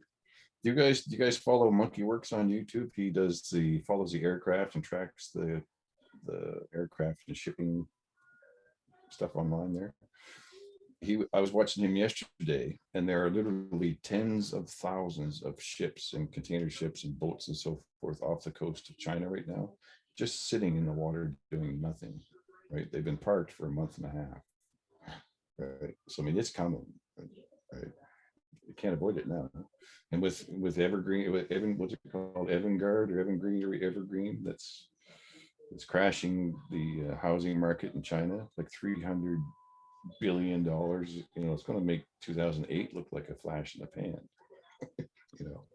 You know, on a personal level, what really scares me is back in I wrote my first sort of like notations on redshift and the Big Bang, and here I am in 2022, and I got that right. And it scares me that I'm thinking that America is going to fall apart in 2024. That thought is in my mind, scares me, because I wish maybe that I was wrong about the Big Bang and the redshift. I was kind of hoping that I would be a certified fool. I don't know, some of the paintings you were doing back, like I looked at some of your artwork, right? Some of the paintings you were doing back in the 80s is basically what's happening now. So I mean, you're 30 years ahead of your time then. So. I think my point of all this is the important thing for me and why I'm participating in stuff like this is the only thing that I see can save us from eventual horrors is actual free energy. If we do not get fusion, we're fucked. That is the one thing that could maybe resolve all of these problems. It's still going to take time, but it will guarantee that abundance is a real hope, right? Yeah. Everyone will be able to see that now we don't have to worry too much about these things. So now it's just about rolling it out. Sustainable energy is a little bit the same, but it's just too slow. Yeah, I think we blew that one, Jakob. I hate to be. I'm the pessimist of this group. I look back to the dawn of when we should have started to understand the physics of what makes a nuclear fusion, and we didn't. We've squandered 50 years of just money for old rope, and here we are. And we're hoping, here you are, hoping that we'll have, sustained controlled fusion, and I'm not seeing it. I'm not seeing it at all. I'm just looking at more of the same old occurring. The governments are pouring huge resources into these boondoggles, because that's what they are. They're going to do nothing for us. There's a kind of I draw a parallel with this, with the bent pyramid of Dashur. You know, there's this pyramid that's sort of like before the bent pyramid of Dashur was built, they had a previous pyramid where the angle was too steep. And, you know, they poured their nation's resources into making this thing, you know. I mean, this is like a pre-pyramids of Giza one, and it collapsed. You know, they had made the thing too high. I mean, it's like the whole generations, at least 2 generations of effort were squandered. And that's what we have with the hydrogen fusion core research. It's just squandered in all this time that we've been doing this. Well, the thing is, you're not allowed to have it. Like there's a recent story. He was a police officer in the United States. He basically replicated or came up with his new design he was running an F-150 or F-250 truck off of water, right? He was using water. And he was taken out during the pandemic. They killed him, basically. And that's a repeat of the same story that happened to Myers. His last name is Myers. Back in the 80s, he drove the buggy from, you know, coast to coast. It ran on water. If you remember that story, Stephen, he was a doom buggy that he converted to run on water, right? I have to interject here. I think many of those stories are Houdini stories. They are literally the same as Little Green Men in Roswell, right? It's a useful idiot story that can get people focused in the wrong direction. It's basically the Wizard of Oz thing, right? It's in that case, but in those 2 cases, what they were trying to patent and what they proved is actually what my patent is. Well, right? So it's the same thing, right? It does put out more energy than you put in, right?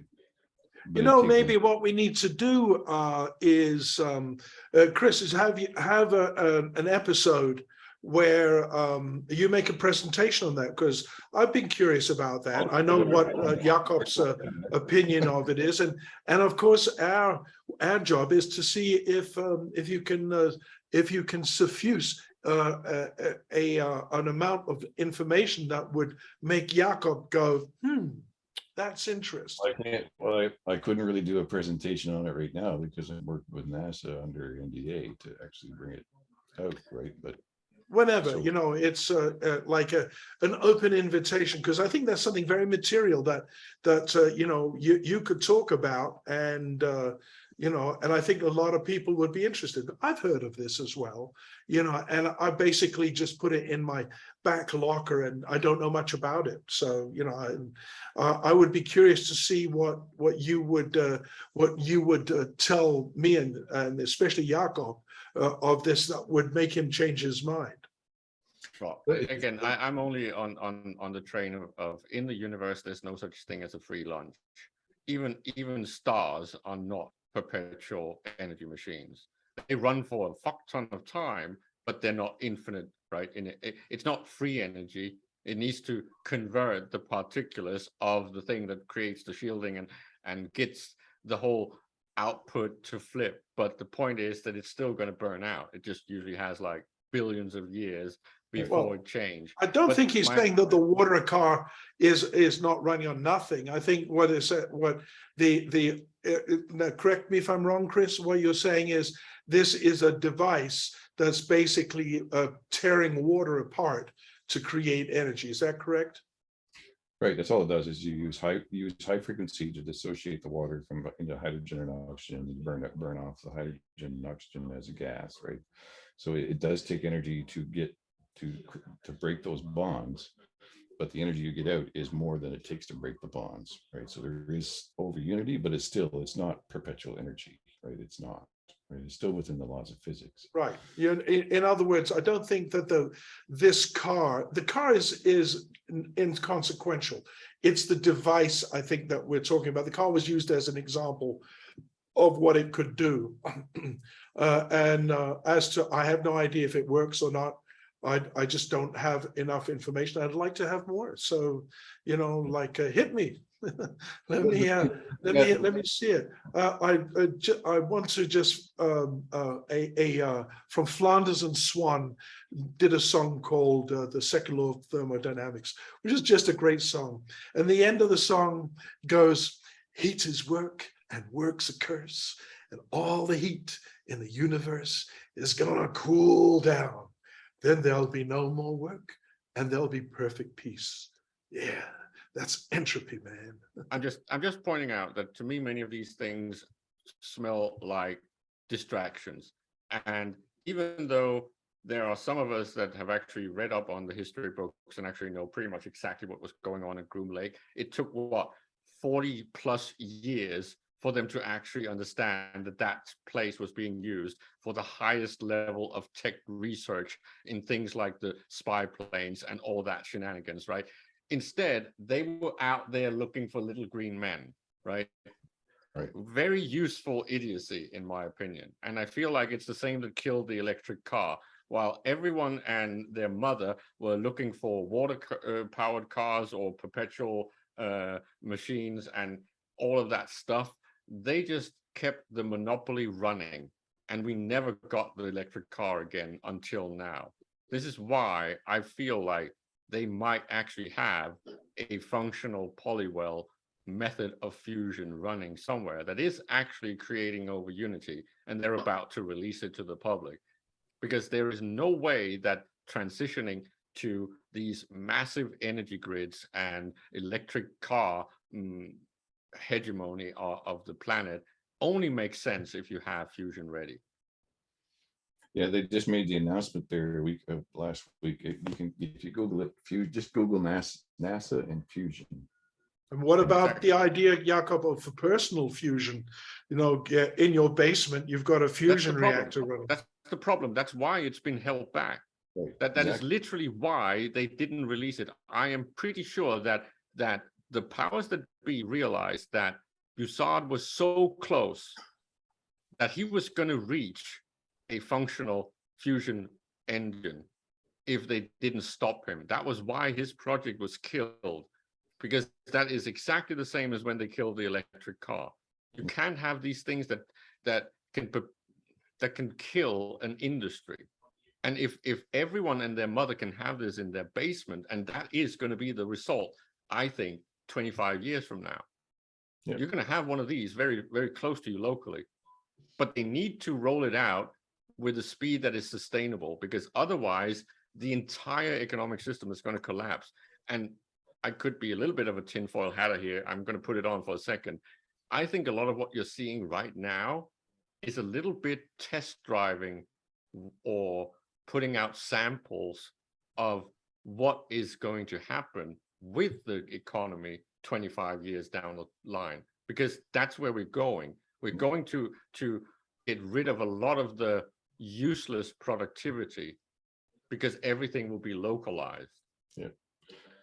Yeah, it's like, you know, like you guys mentioned the Dave Graeber when I was off the hook there, but I heard you mention his name. You know, what are we going to do with all those bullshit jobs? Because as far as I can tell, all jobs are bullshit jobs, right? So I mean, we're going to automate everything, and it will be an abundant, you know, an age of abundance and automation of everything. And what are people going to do?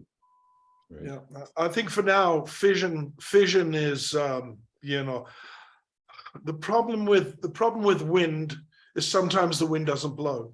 The problem with solar. Hang on. And the problem with solar is sometimes you get an Icelandic eruption, which covers the entire globe in a particulate that will significantly lower solar power capacity, which could be disastrous. So, and now, Jakob, you were saying you were poo-pooing my wind hypothesis. Because it's not a scale that makes sense. You can have a Krakatoa event, and yes, it's going to change solar radiation, but that's not going to be your problem. The energy created from solar plants, even after Krakatoa, will still be useful enough to power most things. Your problem is going to be plants. Your problem is going to be starvation. But again, as more and more of that when you have a sustainable energy abundance grid, then you will start growing these things independent of sunlight.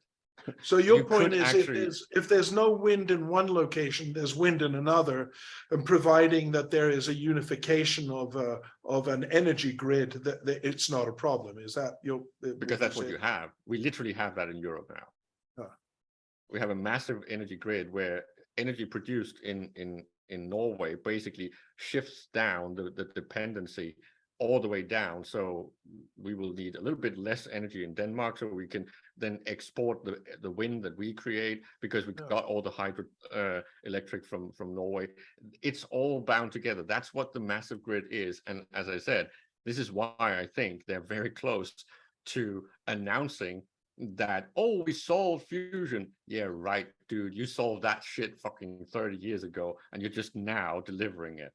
So what's the prediction for the sustainable energy for Europe? What year are they looking at? By wind power. Wind power. Well, but wind power and hydrothermic and even geothermic and all of these things will start being expanded massively, because if you have a crashing cost of energy, that means that you can actually expand all the redundancies. That means that you need less and less fusion plants, because you have all the other alternatives, which are actually more sustainable and safer. I'm curious if is like I know that there's basically sustainable free energy as we're surrounded by it. If we really wanted it, like you said, we could have it tomorrow, right? If we really wanted to we could power the entire planet with green energy using just the footprint of Arizona covered in solar panels. That would pretty much do it. And the irony here is that the cheaper energy gets, the cheaper it's an exponential function, right? The cheaper it gets, the cheaper it gets. Yeah. Because if it gets down to a certain point, that means that expanding the grid, making more solar powered stuff, making more wind turbines, building more hydrothermic plants, building more geothermals, all of that becomes cheaper and cheaper, the cheaper the energy gets. And it's the same with things like expanding houses and sustaining roads and building bridges. It all just gets cheaper and cheaper, the cheaper the energy gets, because so much of this goes back to the cost of energy. This is why the primary thing on geopolitics is the availability of energy. Of course, there's also access to things like gold and lithium and all of this, and cobalt and all that shenanigans. That's still a thing. But fundamentally, it's all about energy, because if you can make energy cheap, well, I might not even need the lithium, because I can pretty much create better and better recycling plants, because the major issue and cost in a recycling plant is energy. Yeah, I think you're going to have all kinds of technologies. I don't know. Do you think we'd actually get those technologies prior to the Malthusian depopulation? I'm afraid not. I'm a little bit fearful about that one. Yeah, I think I see those technologies being available, and I think that the elites want those technologies. They want their Star Trek future. They want their transhumanism future. They want to live forever. They want to be immortal. They want to upload their brain into Google and be able to talk to your, all that stuff. They want all of that. They just don't want to share it. But they don't want to share it, which means I think we'll get those things, but not until they reduce the population to 500 million or less. I don't know. I don't think they're going to succeed on that one, and I don't think you can have. I don't think you can have a sustainable economy if you don't also have the consumers. Because if you suddenly, I know the right wingers love to call them useful eaters, but they're actually the ones that feed them. They just don't seem to understand how economy actually works. So I think this is why they're going to lose that battle, and I think we might actually skip the Malthusian horror show, because this is already so close, and I think a lot of people can almost taste it. We started seeing the crashing of many of the energy prices before COVID. The whole subsidies that has to go to certain sectors because the other energy costs are basically getting more and more efficient and cheap. It's all manipulated and fake, and people are waking up to this fact. I recently enjoyed what Sabine did with explaining why the nuclear fission stuff is not going to happen, because it's not a sustainable model. It was maybe 30 years ago, but now it's just too costly. And the fact that it still is going to be operating on a limited resource. What is the horrible. plutonium? What are they saying? If you started using plutonium as a worldwide, nuclear fuel, how long are we expected to be able to use it? Well, they said if you're using the traditional format, we might have enough for 100 years.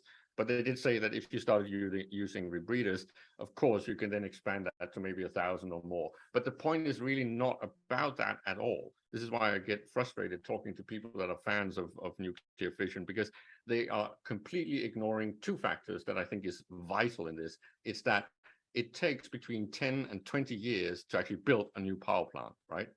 That's just a fact. Unless you have some. But it takes 20 years to build a power plant? 10 to 20 years to actually build a power plant, from the Why planning to the planning, the zoning, the actual resource gathering, all these things. It takes a lot of time to build a power plant when it's nuclear, right? So let's just leave that for a second. It does. Go read up on it. Well, if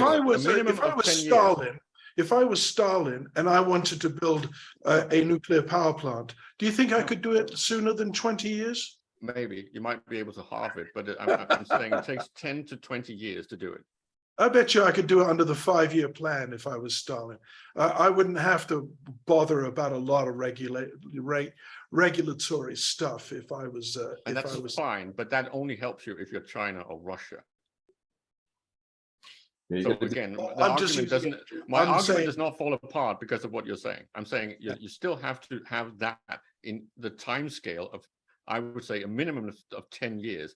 And if you start looking at the efficiency. Wait a minute, you just said 20 years. That's worst case. I'm just saying, look at the graph of how fast the alternatives are getting cheaper. You're going to end up with an uncompetitive model. You're going to end up having projected that you're going to build this power plant. It's going to produce all this electricity, but the cost now of electricity is a quarter of what you projected. That means that you have an unsustainable product ready. It's a bit like, you remember back when the ironclads became a thing in the navies, right? And you had this guy in northern England that he had bought a huge area and forested it and was ready to start selling this to build massive warships. And suddenly there was only ironclads. No one built ships of wood anymore. So he ended up with a forest he couldn't use for anything. It's going to be exactly the same with nuclear. Nuclear will not be economically viable 10 to 20 years from now. That means if you start that now, based on the current economic factors, they're going to be wrong. I just hasten to add here, I'm just needling you, Jakob. I don't have a horse in this race. I'm sort of like looking at all I would love it if they were right. I would love it if they were right, because there's amounts of plutonium and uranium in all our nuclear weapons that could most likely fuel us, so we might not even need to start mining for new stuff if we actually created these things as rebreathers. We would basically feed them our nuclear fucking missiles, right? Here you go, have another nuclear bomb. So I'm fine with nuclear. In the room right now is that we're looking at the Russians and the Ukrainians like holding a knife to the throat of the world at these 6 nuclear fission power plants that each one is itching to bomb because they have a vested interest It's also because they can't afford the transition, because their economies are poor, right? They're completely in shatters. So they can't do the transition. This is back to the whole thing of trying to save the Greece economy that's already over leveraged to the point where it's completely impossible to fix it unless someone comes in and saves them.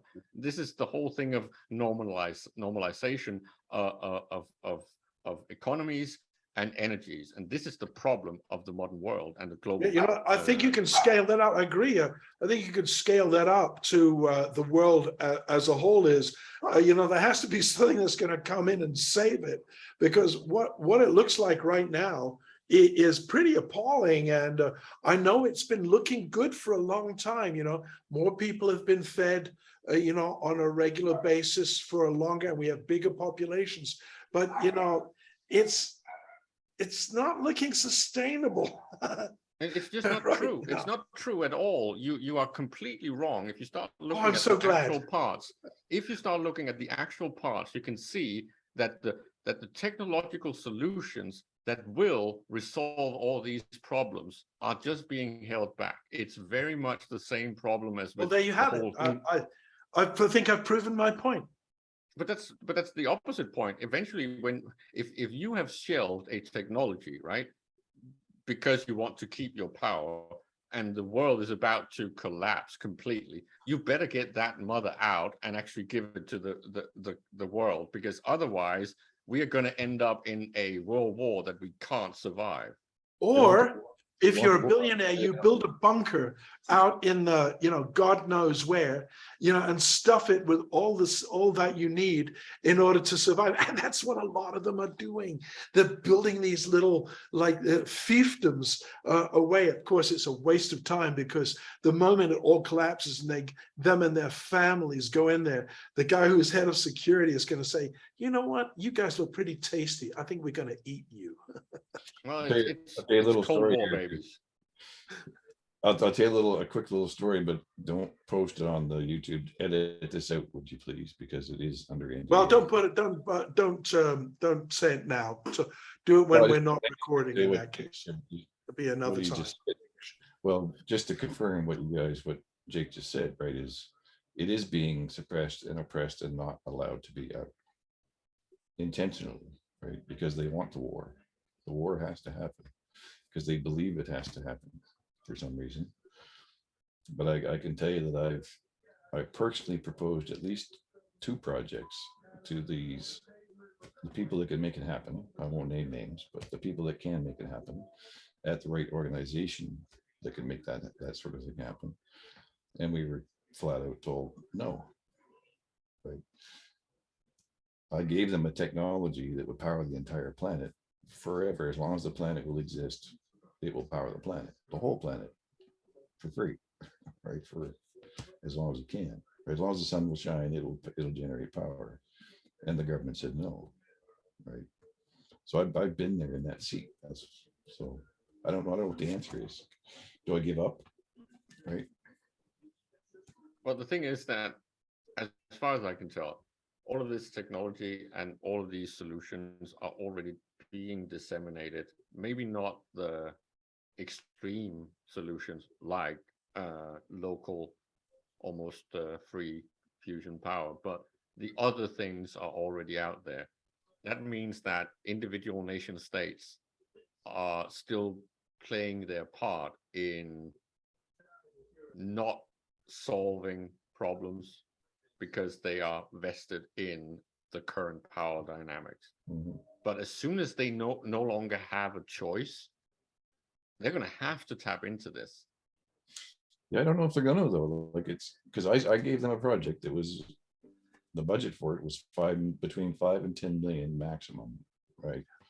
Guys, let's give it a 10-minute warning, and we'll do it again next Saturday. But let's keep on going for another 10 minutes. Is there any area of topics that we're interested? I mean, one of the things I'm really interested in that because of my interest in helioseismology and is Jakob's deep interest in oscillations and stuff. And I know you've got a small collection of really interesting oscillation videos that maybe it's something we can leave to next week, but I'd like to see you talk about that because I just found that stuff really fascinating. And you know much more about it than I do.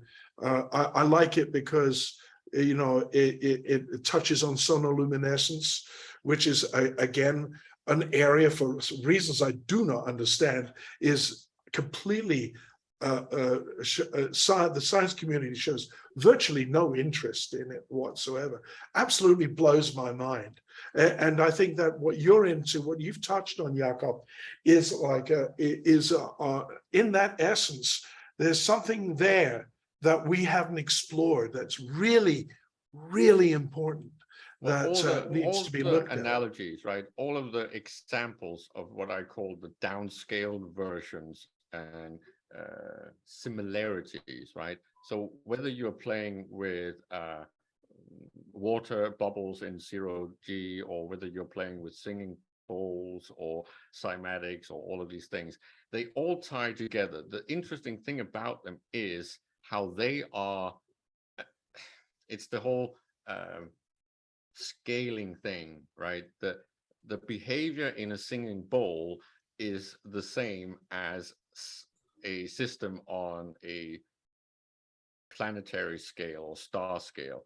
It's not exactly the same, but it's very similar, right?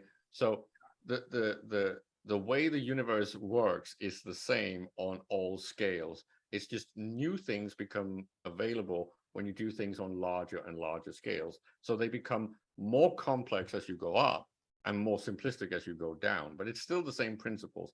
I know Chris is very much in agreement with me on these things.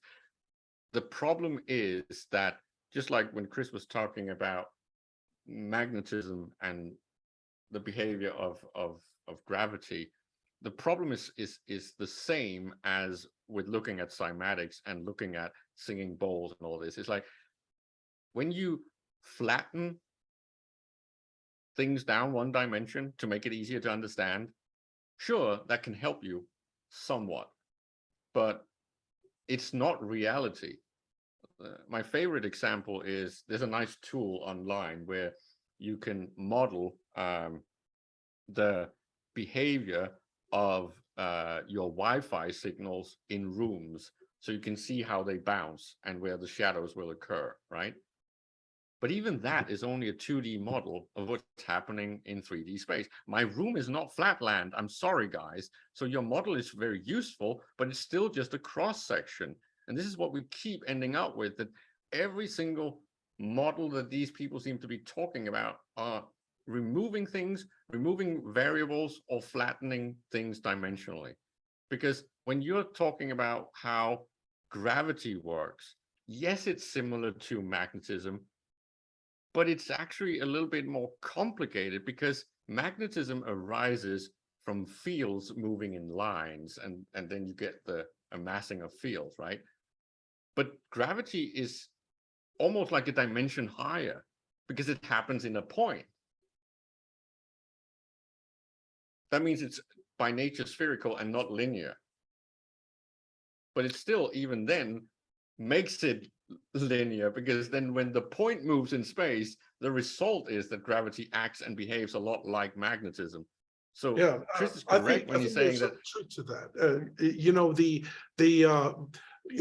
I think spherical gravity, yeah, absolutely. But I think that linear, and I mean this in the sense, it's still three-dimensional, really. But in terms of lightning strike, I think that it has, and I don't deny the complexity of what's going on to create the lightning bolt. I think it's probably quite complex. I think it stops at electrons and protons. I don't think it goes into the behavior of leptons and muons and all that. So does it get more complicated as things scale, as you scale up? Sometimes, yeah. I don't know if it's true all the time. I mean, you go down to the microorganism and you see what a cell is, and boy, you want to talk complexity.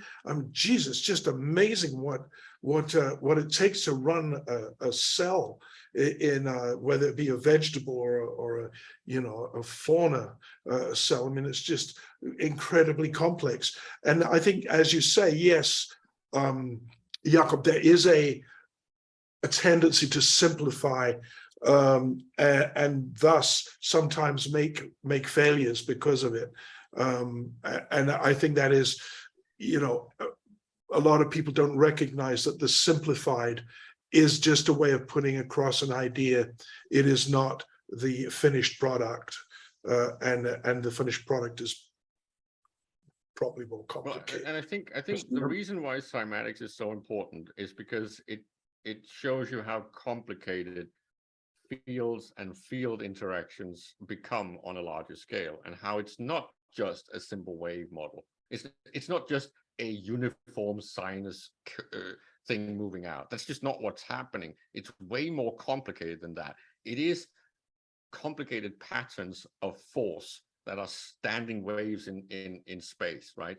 So I remember when the guy that works with music software tried to explain that sounds have shape, and how he tried to model that shape based on the waveform, and it gives you headache when you start thinking of this. This is why I always end up back with, if you want to understand how complicated these things are and what type of thinking you need, you have to go back and watch that guy that explains high dimensional universes. And I think he says it starts with a point, and then he basically just scales up and explains dimensionality. And what I heard, well, no, let me back it up a bit. What's funny is that sometimes when you talk to cosmologists, right, they then start talking about weird things like string theory, and then they talk about dimensions being folded up in dimension. It's like, well, that's not actually, when you're talking about real dimensionality addition, that's completely different from what you're talking about. It's not a dimension is curled up into your little string. That's not, it's way weirder than that. Yeah, yeah. You know, I consider, of the three of us, I'm the barbarian, the brutish of the three of us. I like to, and I know you agree with me on this, you know, like observational evidence, laboratory experimentation, what you see out there occurring in the universe or in the microcosm. You know, these are the basic elements that we can start basing a foundation on. That's why I like your drum, the oscillations with sand on on a flat surface. And immediately, as soon as I saw that, I thought to myself, I'm seeing that in 3 dimensions. If that is just occurring on the surface, you're just capturing this like a 2-dimensional sheet. But it just explains to me that there's a complexity there that, you know, we need to get to grips with and understand. And remember, that's only one particle size. Yeah. The universe can do way more than that. You can have 3 different types of sand of different weight and different volume, and they will not respond to the cymatics the same way. That means that instead of having one pattern, you're going to have one tone with 3 different types of grain, creating 3 patterns that can then interact. And then you're back to what I'm trying to explain when I say we need to look at this to get that fusion thing working, because you have different components in an ideal environment. You will have something like, say, well, what I would try first would be argon, helium, and hydrogen, right? That would be what I would like to see if I could get that to interact. Then this one's for Chris. If you, like you say, Jakob, like 3 particles don't work the same way. What'd be interesting is to know what sound 3 particles together is making, you know, because everything oscillates. So it may be 3 particles together create a different oscillation, and thus, you know, you look to the matter in this case here to see what it needs to be able to agree with a frequency or a volume, you know. But that's exactly what you need, and this is what I think Chris might actually have played around with this. The 3 things that you put together, so like if you said hydrogen, helium, and argon, right? When they interact with each other naturally, they will have a natural resonance frequency that they will kind of create together. But it's the same thing that you then have to move up the piano and then vibrate them with when they are in a gaseous thing. And that's when they will spontaneously give you the over unity, because they are going to behave a little bit like a smooth muscle. When you push smooth muscle, it's going to push back on you harder. Gravity-wise, that's the same thing. You are basically creating a confinement with the frequency, but the frequency is scales above its micro frequency. But that means that when you give that energy in, you get more out. You know, if I was a billionaire, Jakob, you would have unlimited funds to pursue that, and you too, Chris. I think that is the direct, you know, in an ideal utopian world, that's the direction I'd want to take it. I got to go get something to eat before I die of starvation. The dogs are panting at the door, begging to be fed as well. So what do you guys say we call it a day? I'll take a look at the video. One last note. Yes, go ahead. My claim is, and I think Chris agrees, my claim is they already did it long ago. They knew this long ago. If you want the best proof that they knew how this shit works, go back, look at the Bussard polywell, and look at the movie Chain Reaction. They knew how this works. Have you got some links for that? Yeah, I can find you some links. Oh, I'd love that. Why don't you send them to me? I'd love that. I'd be curious about that. Okay. Let's call it a day. This was great. I really enjoyed it, lads. Very enjoyable, and I think we can. We'll see what it looks like on a recording, and what we want to keep, what we want to cut out. And this is our first attempt.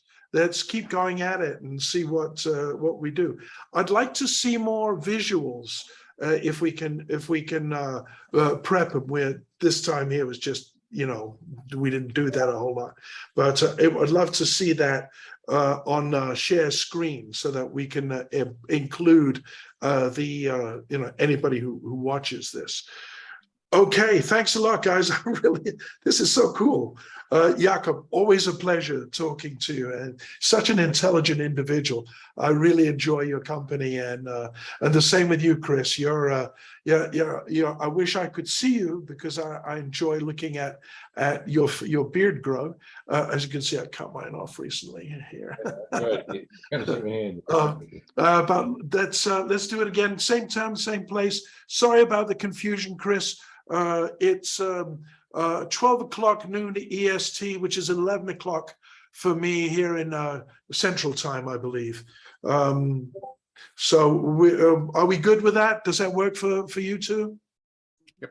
Yep. No, all right. That's fine. I just got to keep in mind, you know, daylight savings time. That was all. I was looking at EST versus daylight savings, so it's all good. Okay. Yeah. I can think of one person I'd like to bring in, this guy, David McClintock.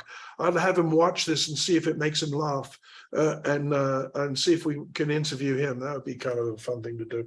All right, guys, talk to you during the week. I know we'll be watching with glee whatever the